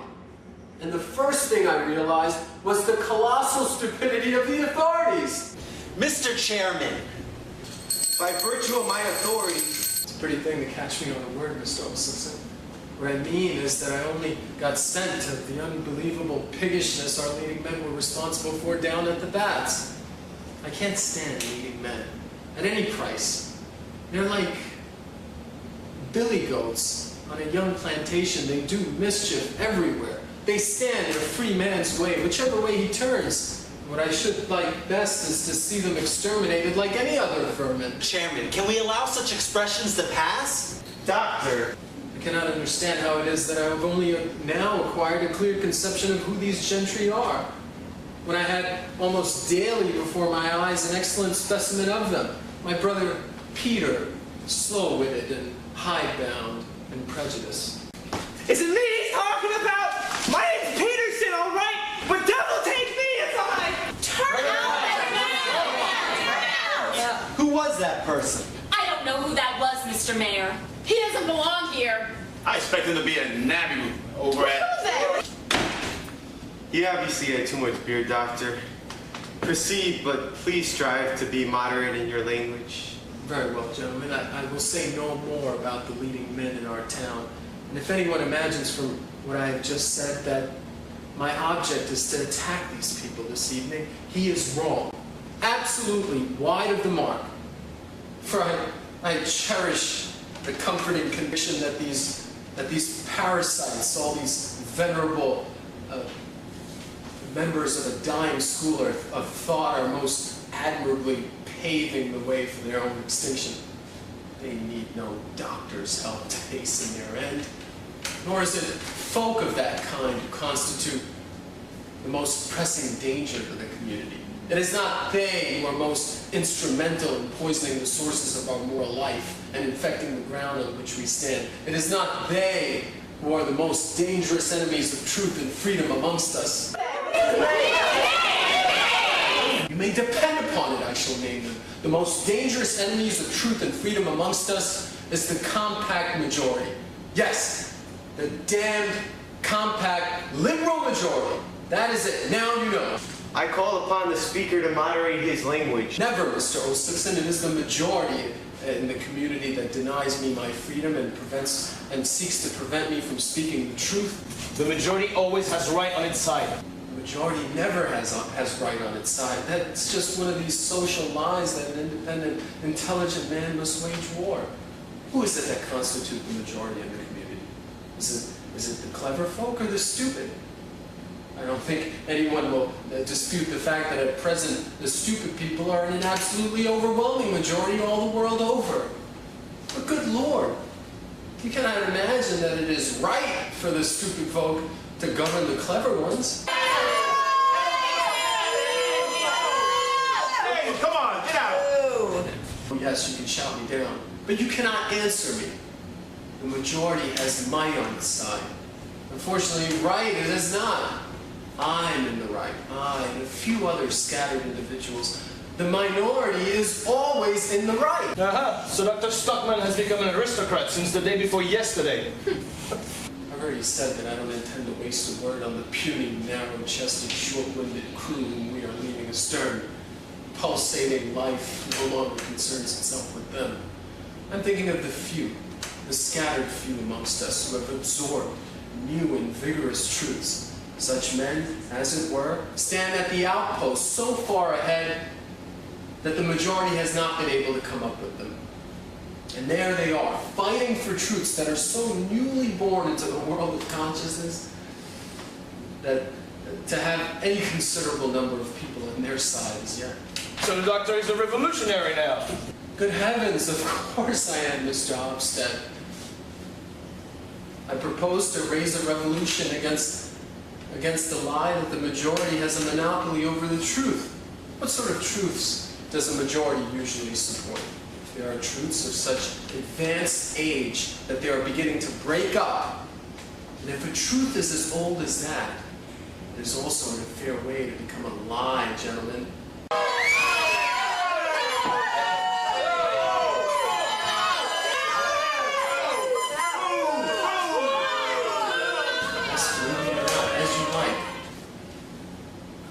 But truths are not as long-lived in Methuselah as some folk imagine. The normally constituted truth lives, let us say, as a rule, 17 or 18, at most 20 years, seldom longer. And truths as aged as that are always worn frightfully thin. And it is only then that the majority supports them and recommends them as wholesome moral nourishment. There's no great nutritive value in that sort of fare, I can assure you. And as a doctor, I ought to know. These majority truths are like last year's cured meat, like rancid, tainted ham. And they're the moral scurvy that is rampant within our communities. It appears to me the speaker has wandered a long way from the subject. Have you gone clean out of your senses, Peter? I'm sticking to my subject as closely as I can, for my subject is precisely this, that it is the majority, this infernal, compact majority, that poisons the sources of our moral life and infects the ground on which we stand. And all this because the great, broad-minded majority of the people is prudent enough to show deference only to well-ascertained and well-approved truth. My good Mr. Hofstad, don't talk nonsense about well-ascertained truths. The truths that the majority now approves are the same truths that the fighters held to in the days of our grandfathers. We fighters nowadays no longer approve of them. And I do not believe that there is any other well-ascertained truth but this, that no community can live a healthy life if it is nourished on such old, marrowless truths. But instead of staying there using vague generalities, it would be interesting if you would tell us what these old, marrowless truths are that we're nourished on. Oh, I could give you a whole string of such abominations, but at the present I will confine myself to one well-approved truth, which at bottom is a foul lie, but upon which the people's messenger and all the messenger's supporters are nourished.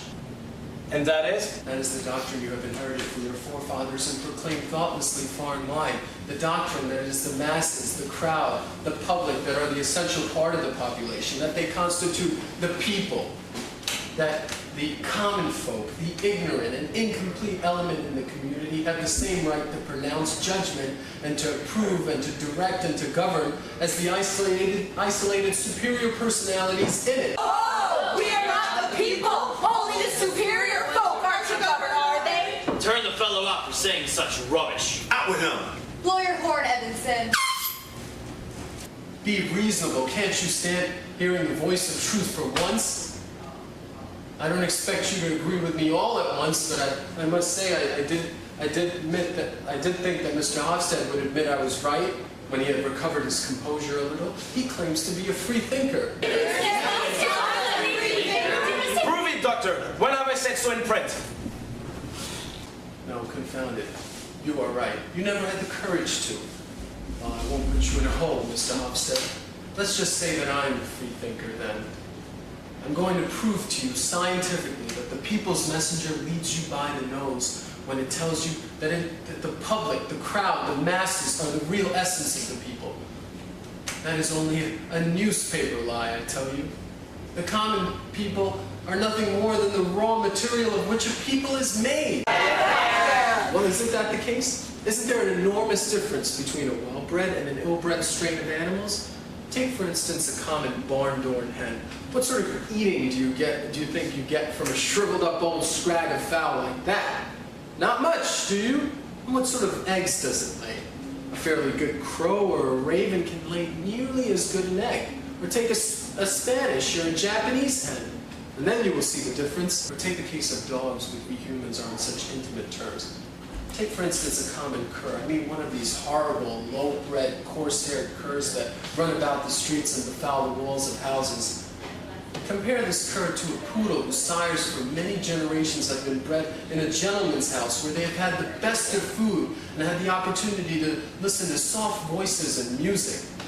Do you not think that the poodle's brain is more developed than that of the cur? Of course it is. It is puppies of well-bred poodles like that show them trained to do incredibly clever tricks that a common cur could never learn to do even if it stood on its head. We are not animals, Doctor. Yes, but bless my soul, we are, my friend. It is true that we are the finest animals anyone could wish for. But even amongst us, exceptionally fine animals are rare. There's a tremendous difference between poodle men and cur men. The amusing part of it is that Mr. Hofstad quite agrees with me as long as it is a question of four-footed animals. Yes, it is true enough, as far as they are concerned. Very well, but as soon as I extend the principle to two-legged animals, Mr. Hofstad stops short. He no longer dares to attempt to think independently or pursue his reasons to their logical conclusion. So he turns the whole theory upside down and proclaims in the people's messenger that it is the common barn-door hens and street curs that are the finest specimens in the menagerie. But that is always the way, as long as a man retains the traces of common origin and has not worked his way up to intellectual distinction. I lay no claim to any sort of distinction. I am the son of humble country folk, and I am proud that the stock I come from is rooted deep among the common people he insults. The kind of common people I mean are not only to be found in the low-down social scales, they crawl and swarm all around us, even in the highest social positions. You only have to take a look at your own fine, distinguished mayor. My brother Peter is every bit as plebeian as someone who walks in two shoes. I protest against any personal illusions of the kind. And that not because he is like myself, descended from some old rascal and pirate from Pomerania, because that is who we are descended from. It's an absurd legend. I deny it. but because he thinks what his superiors think and holds the same opinions as they. People who do that are, intellectually speaking, common people. And that is why my magnificent brother Peter is so very far from any distinction whatsoever, and for that matter, so far from being liberal-minded. Mr. Chairman. So it is only the distinguished people that are liberal-minded in this country. We're learning something quite new. That is part of my new discovery too. And another part of it is that broad-mindedness is almost precisely the same thing as morality.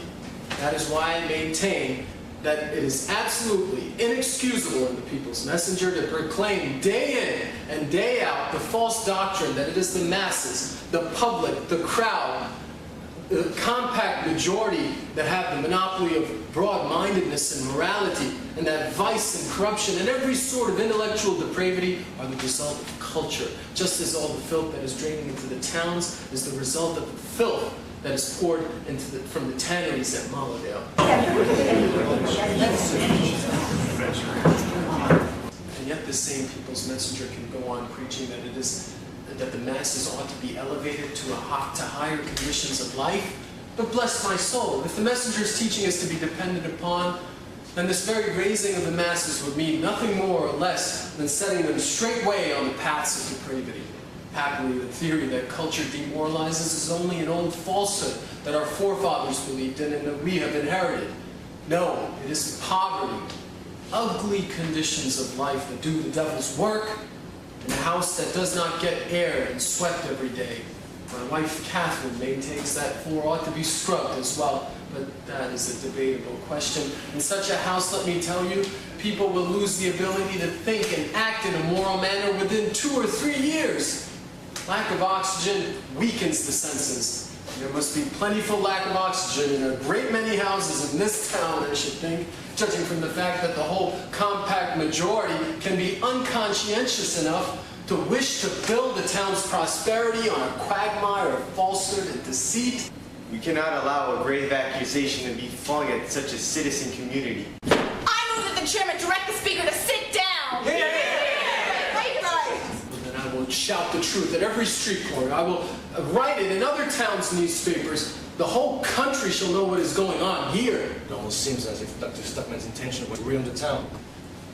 Yes, my native town is so dear to me that I shall rather see it ruined than see it flourishing upon a lie. This is really serious. A man must be a public enemy to wish to ruin a whole community. What does the destruction of the community matter if it lives on lies? It ought to be razed to the ground, I tell you. All who live by lies ought to be exterminated like vermin. You will end by infecting the whole country. You will bring about such a state of things that the whole country will deserve to be ruined, and if things come to that pass, I tell you from the bottom of my heart, I will say, let the whole country perish. Let all these people be exterminated. That is There sounded the voice of the people, by all that's holy.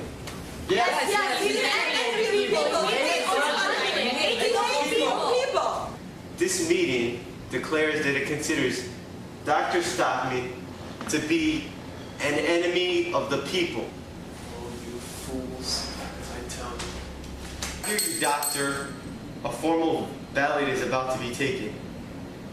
And in regard for personal feelings, it's going to be on ballot and not verbal. Do you have any paper, Mr. Hofstad? I have both, blue and white. Blue means no. White means yes. I'm going to come around and collect the votes myself. I say, what has come to the doctor? What are we to think of it? You know how headstrong he is. Hofstad, you go to their house. Have you ever noticed if the fella drinks? Well, I'm hanged if I know what to say. It's true that there are spirits on the table when you go there. I'd rather think that he's gone quite off his head. I wonder if there's any madness in his family. I shouldn't wonder. No. It is nothing more than sheer malice. He's out to get somebody for something or other. I think he asked for a rise in salary sometime lately and didn't get it. Oh, easy to understand how it is. Right? Stockman. Do you see what these monkey tricks of yours led to? I've done my duty. What was that you said about the tanneries at Maladon? You heard well enough. They said they were the source of all that filth. My tannery too? Unfortunately, your tannery is by far the worst. You're gonna put that in the papers. I shall conceal nothing. That may cost you dear to Stockman.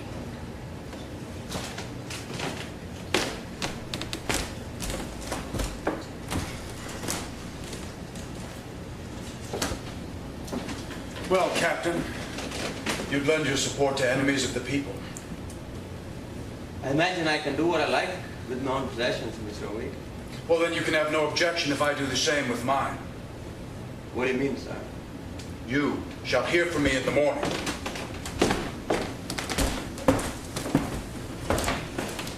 Was that not your owner, Captain Horster? Yeah. That was Mr. Wake. The aircraft owner.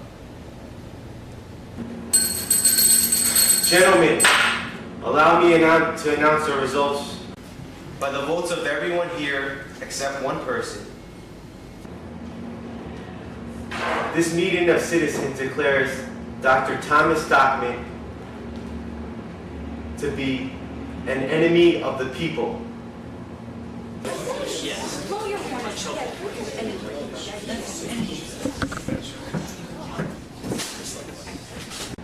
Three cheers for our able and energetic mayor, who has so loyally suppressed his feelings towards his family. This meeting is dissolved. My hat and coat, Petra.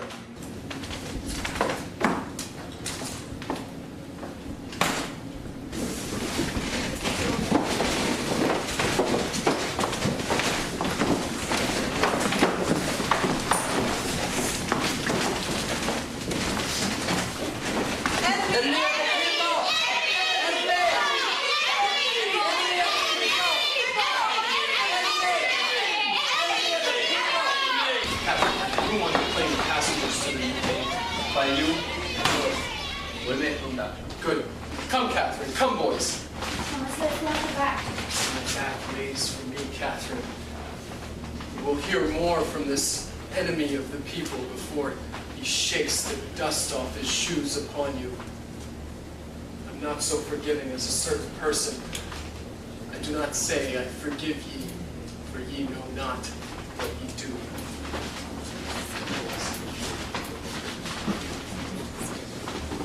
It is, by God. It is dreadful for an earnest man to listen to.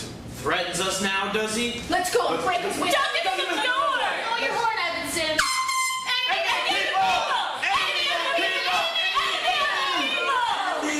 Well, I'm damned if I go and drink toddy at the Stockman's tonight.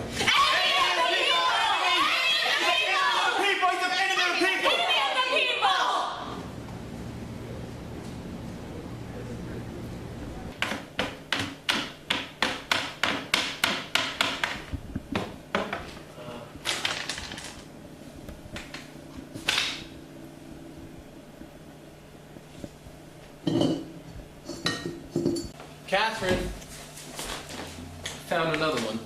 And you'll find yet more, I expect. Oh, I shall treasure these stones as relics. Edgliffe and Morton shall look at them every day, and when they are grown, they shall inherit them as heirlooms. Hasn't what the deuce is her name, the girl? Hasn't she gone to fetch the blazer yet? Yes, but he said he didn't know whether he'd be able to come today. No, you will see he won't dare to come. Yes, that's what Randy thought, that he wouldn't dare to come on account of the neighbours. Here's a letter for you. Oh, let's see.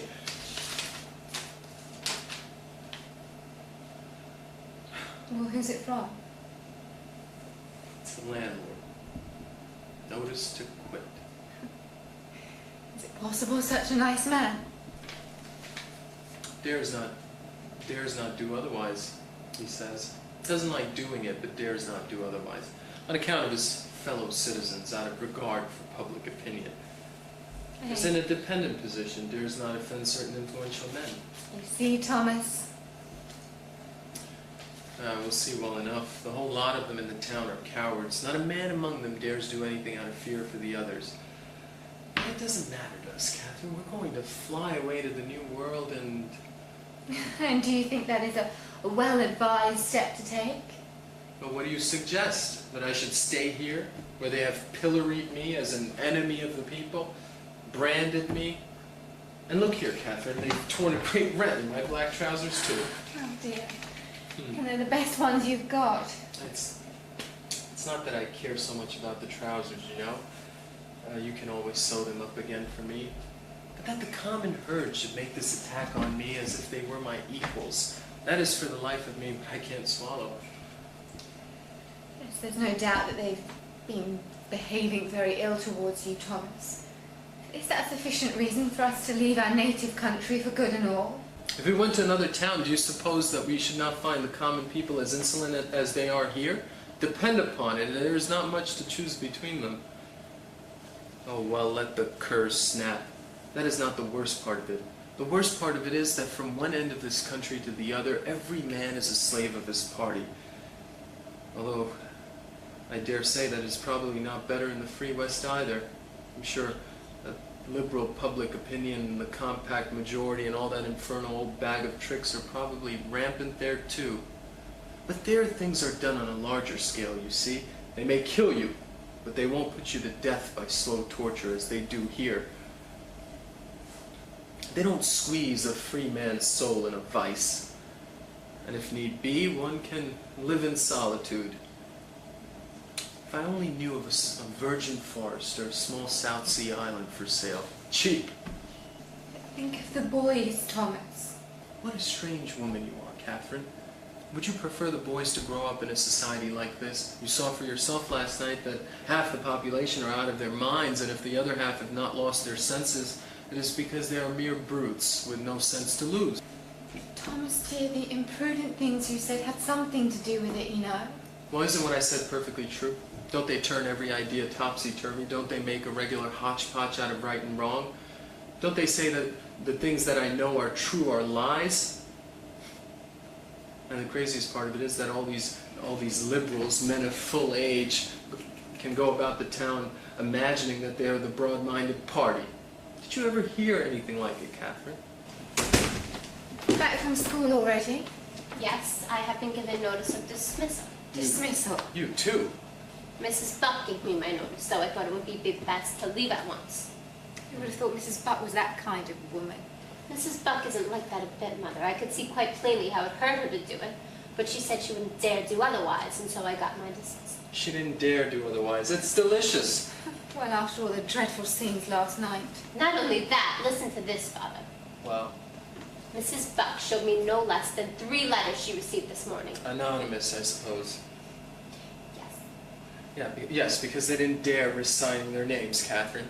And 2 of them were to the effect that a man who has been our guest here was at the club last night declaring that my views on various subjects are extremely emancipated. You didn't deny that, I hope. No, you know I wouldn't.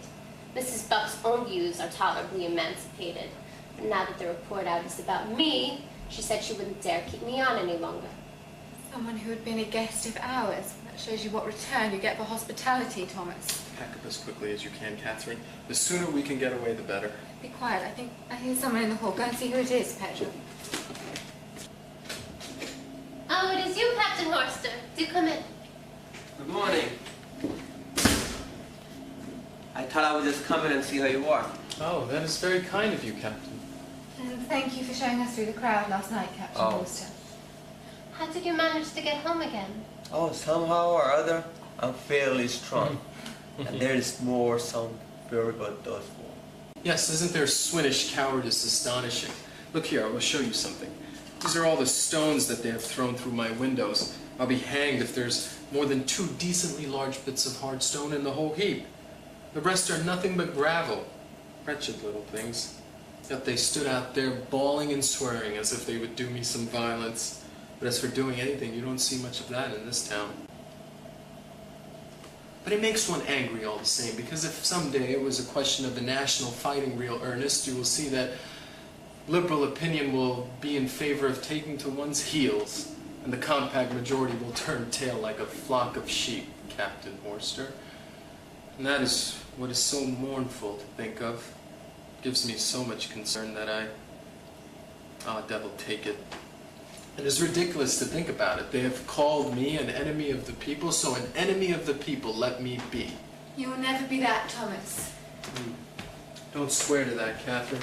To be called an ugly name may have the same effect as a pin scratch in the lung. And that hateful name, I can't get quit of it. It's sticking here in the pit of my stomach like a corrosive acid, and no magnesia will ever remove it. Ah, you should only laugh at them, Father. They will change their minds someday, Doctor. Yes, Thomas, as sure as you are sitting there. Perhaps when it is too late, much good it will do them. Let them wallow in their filth then, and rue the day they drove a patriot into exile. When do you fly, Captain Horster? Oh, that was just what I had come to speak about. Why? Has anything gone wrong with the plane? No, but what happened is that I'm not to fly anymore. Do you mean you've been dismissed of your command? Yeah, that's just it. You too. There, you see, Thomas? And for the truth's sake, if I had thought such a thing possible. Oh, you must not take it to heart. I shall be sure to find another job with some other aircraft on or elsewhere. And that is this man Dick, a wealthy man, independent of everyone and everything. Shame on him. He's quite an excellent fellow otherwise. He told me himself he would willingly have kept me on. If only he had dared. But he didn't dare. No, of course not. It's not that it's easy, such an easy matter, he said, for a party man. A worthy man spoke the truth. A party is like a sausage machine. It mashes up all sorts of heads together. Fat heads and blockheads, all in one mash. Come, dear Thomas. If only you had not come home with us, things may not have come to this pass. Oh, I do not agree. Thank you for that. So, what I have to come to speak about is, if you are only determined to go away, I have thought of another plan. That's splendid. We only could get away once. Doctor, there's someone knocking. That is Uncle Shirley. Come in. Now, promise me, Thomas. Come in.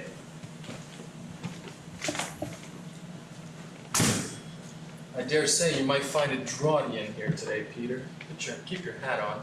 Thank you, if I may. I believe I caught a cold last night. I stood and shivered.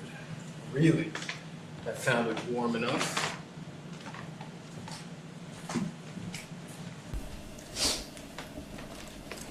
I regret that it was not in my power to prevent those excesses last night. Oh, do you have anything in particular to say to me besides that? I have this document for you. It's from the BAFS committee. My dismissal. Yes, it's dated today. We didn't want to do it, but in light of public opinion, we dared not do otherwise. You dared not. I seem to have heard that word before today. Thomas, I must beg you to clearly look at your situation here. From now on, you will not be able to do your practice anywhere in town. That'll take it to practice. But why are you so sure of that?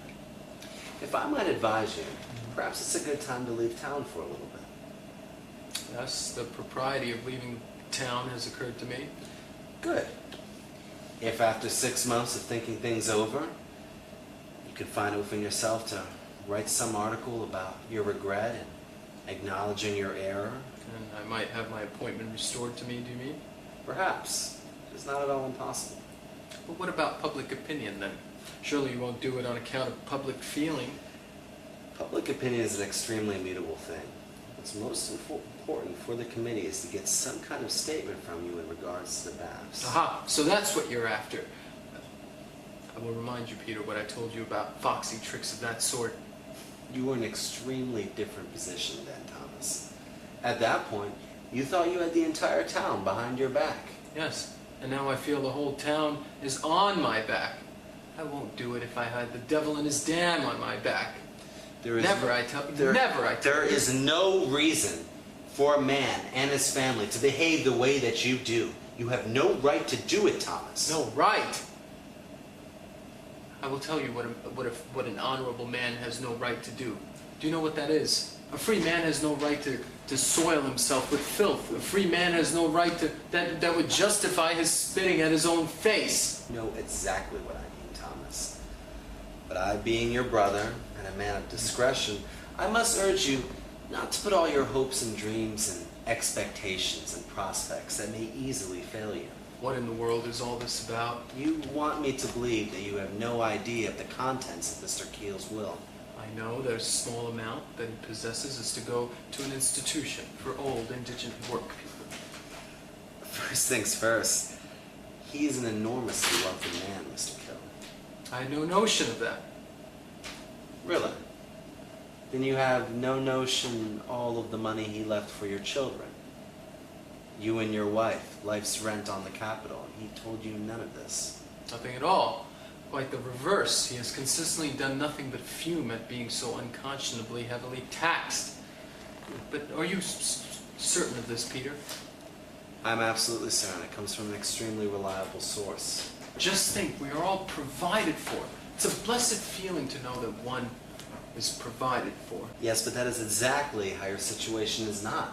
Mr. Kill could alter his will any day he likes. But he won't do that, my dear Peter. He's much too delighted at my attack on you and your wise friends. Oh. Why, I guess that puts a light on various things. What things? This entire thing was just a combined maneuver from you and him. All your vicious attacks on the leading men of town, your pretext that you were searching for the truth. What about them? It was just a stipulation to get that old man's vindictive will. Peter, you are the most disgusting plebeian I've ever met in my life. I'm through with you, Thomas. Your dismissal is irrevocable.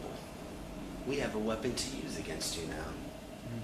Catherine, you must have the floor scrubbed after him. Get what the devil is her name? The girl who's always got soot on her nose.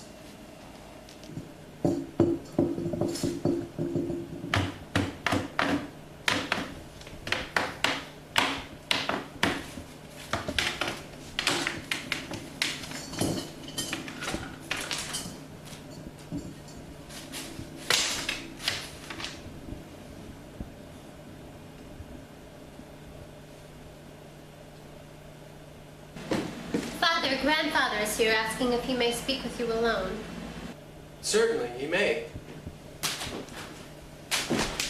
Oh, Mr. Keel, what can I do for you this fine morning? Won't you sit down? I won't sit. Well, you look very comfortable today, Thomas. Yes, don't we? Yes, very comfortable. Plenty of fresh air. I should think you got today enough of that oxygen you were talking about yesterday. And your conscience should be very clear today. Yeah, it is. I should think so. Now, do you know what I have right here? A good conscience, too, I hope. Bah, no.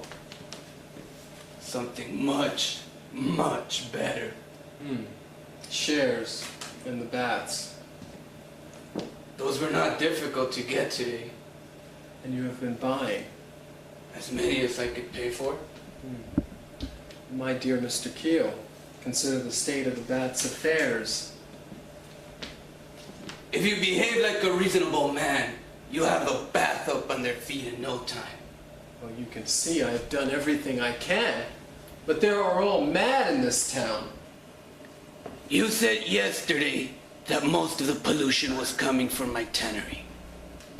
Now, if this is true, it means that my grandfather, my father before me, and I myself, for years past, have been poisoning the city like 3 destroying angels. Now, do you think I'm going to sit quiet under that reproach? Unfortunately, I think you will have to. No, thank you. I'm jealous of my name and reputation. They call me the Badger, I am told. Badger is some sort of pig, I believe. But I will not give them the right to call me that.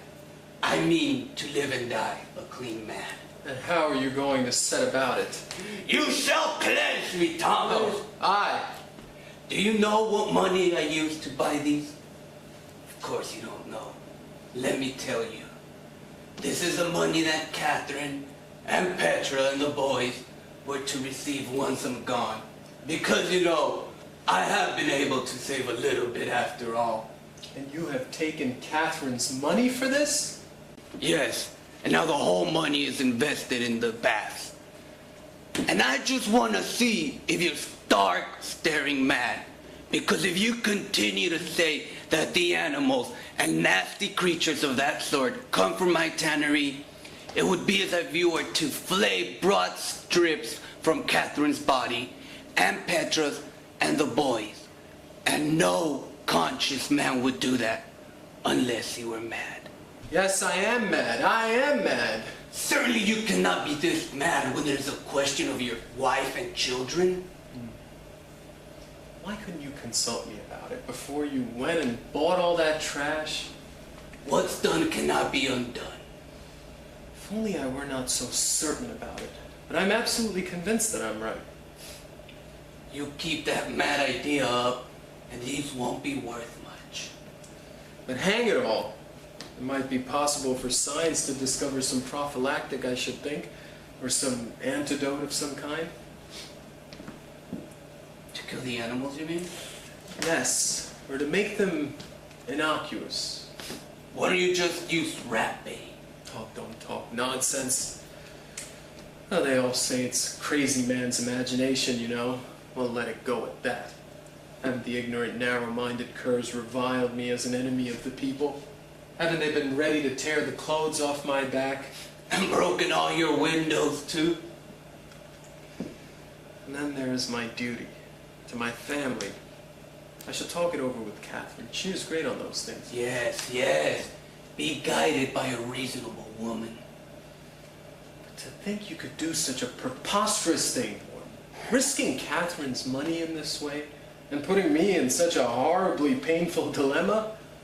Oh, Morton, when I look at you, I think I see the devil himself. Well, then I must be going. But I'm gonna need an answer from you before 2 o'clock today.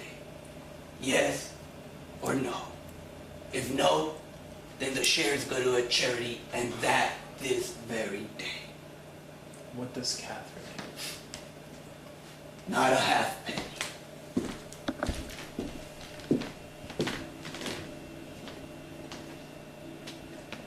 Yes or no, before 2 o'clock.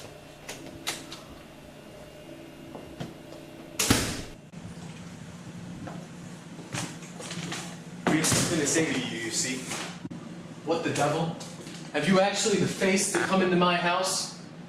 What do you want with me? Be brief. We can quite understand that you were annoyed with us for our attitude at the meeting yesterday. I call it charming attitude. I call it weak, womanish, damnably shameful. Call it whatever you like. We could not do otherwise. You dared not do otherwise, isn't that it? If you want to put it that way. But why no mention of it? Just a hint to Mr. Hofstad, or to me. A hint of what? Of the barony of it. I don't understand you in the least. Yes, you do, Doctor. It is not good making a mystery of it any longer, Dr. Stockman. We know that your father-in-law bought all the shares of the bath. Yes, he has been buying Bath's shares today. Well, it would have been more prudent to buy someone not so closely related to you. You should not have let your name appear in the affair. You ought to have consulted me, Dr. Stockman. Are such things conceivable? Are such things possible? Evidently they are. You should try to learn how to use a little more finesse. And you should have included more people with you, so the responsibility of each individual is lessened. Come to the point, gentlemen. What do you want? Maybe Mr. Hofstad better explain. No, you tell him. That's excellent. Well, now that we know the whole story, the venture of it all, we want to allow the people's messenger to be on your side. You dare do that now? What about public opinion? Are you not afraid of a storm breaking upon our heads? We will try to weather it. And you must be ready to go off on a new tack, Doctor. As soon as your evictive has cleared. Do you mean as soon as my father-in-law and I got a hold of the shares at a low figure? Your reasons for wishing to get control of the bath are mainly scientific, I take it. And it was for scientific reasons that I persuaded the old badger to stand with me up in the matter. So we will tinker at the conduit pipes a little and dig up a little bit of the shore, and it shan't cost the town its 6 pence. That would be all right, huh? I suppose so, if you have the people's messenger behind you. The press is a power in a free community, Doctor. Quite so. So is public opinion. And you, Mr. O'Suxon, I suppose you will be answerable to the Householders Association? Yes, and the Temperance Society. You may rely on that. But gentlemen, I'm really ashamed to ask, but what return do you... Oh, we should prefer to help you without any return whatever, believe me, but the people's messenger is in rather a shaky condition. It doesn't go really well. And I should be very unwilling to suspend the activity now that there is so much work to do here in the political way. Quite so, but it would be a great trial to such a friend of the people as you are.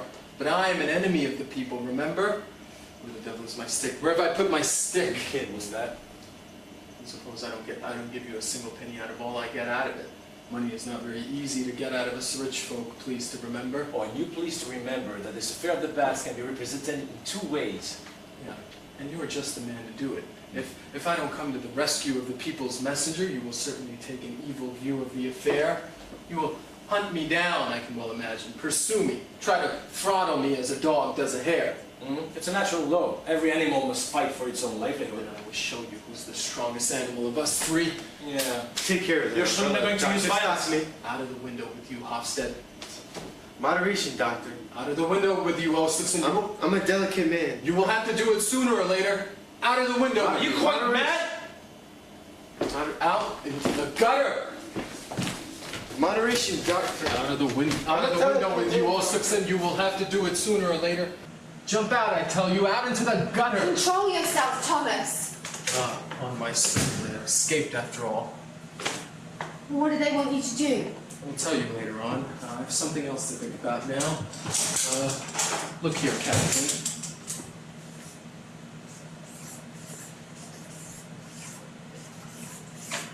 What is written there? 3 notes. What does that mean? I will tell you that too later on. There, Petra, tell Sooty Face to run over to the Badgers with this as quick as you can. Hurry up.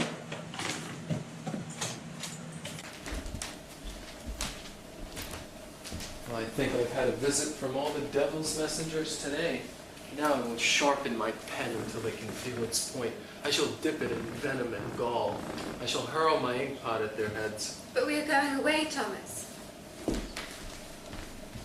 Well? She has gone with it. Good. Going away, did you say? No, we're going to stay right where we are, Catherine. Stay here. Here in the town. Yes, here. Here is where the fight will be. This is the field of battle. This is where I shall triumph. As soon as I've had my trousers sewn up, I shall go out and look for another home. We must have a roof over our heads for the winter. That you should have in my house. Can I? Yes. Quite well. I have plenty of room. And I'm almost never at home. That's very good of you, Captain Horster. Thank you. Oh, thank you. That is one trouble over. Now I can set to work at earnest and at once. There's an endless amount of things to look through here, Catherine. But I shall have all my time at my disposal because I've been dismissed from the baths, you know. Well, I expected that. And they want to take away my practice from me, too. Let them. I have the poor people to fall back upon anyway, those that don't pay anything, but those are the ones that need me most, too. But they shall have to listen to me. I shall preach to them in season and out of season, as it says somewhere. I would have thought these events would have showed you what good it is to preach. Catherine, look how beautifully the sun shines today, and this lovely spring air I'm drinking in. Yes, if only we could live on spring air and sunshine. Oh, you must pinch and save a little bit, and we shall get along. But that gives me very little concern. What is much worse is that I don't know of anyone that is liberal-minded or high-minded enough to venture to take up my work after me. Oh, Father, don't talk like that. You have plenty of time before you. Hello, here are the boys already. Have you got a holiday? No, but we were fighting with other boys between lessons. That isn't true. The other boys were fighting with us. Well, and then Mr. Owen said we better stay home for a day or two. Oh, by Jove, I have it. You shall never set foot in that school again. No more school. Thomas! Never, I say. I will educate you myself. That is to say, you shan't learn a blessed thing. Yes. and my school shall be in the room that they called me an enemy of the people. But we are too few as we are. We shall have 12 boys to begin with. You will never find them in this town. We shall. Don't you know any street urchins, regular ragamuffins? Yes, Father, I know lots. Well, bring them to me at once. I shall experiment with curs just for once. There may be some exceptional heads among them. And what are we going to do after you have made liberal-minded and high-minded men of us? Then we are going to drive the wolves out of the country, my boys. Hope that the wolves don't drive you from the country, Thomas. You are absurd, Catherine. Drive me out. When I am the strongest man in the town, The strongest now? I will go as far as to say that I am the strongest man in the world. I say. Hush, you mustn't say anything about it yet. I have made a great discovery, Catherine. Another one. Yes, it is this, let me tell you, that the strongest man in the world is he who stands most alone. Thomas. Father.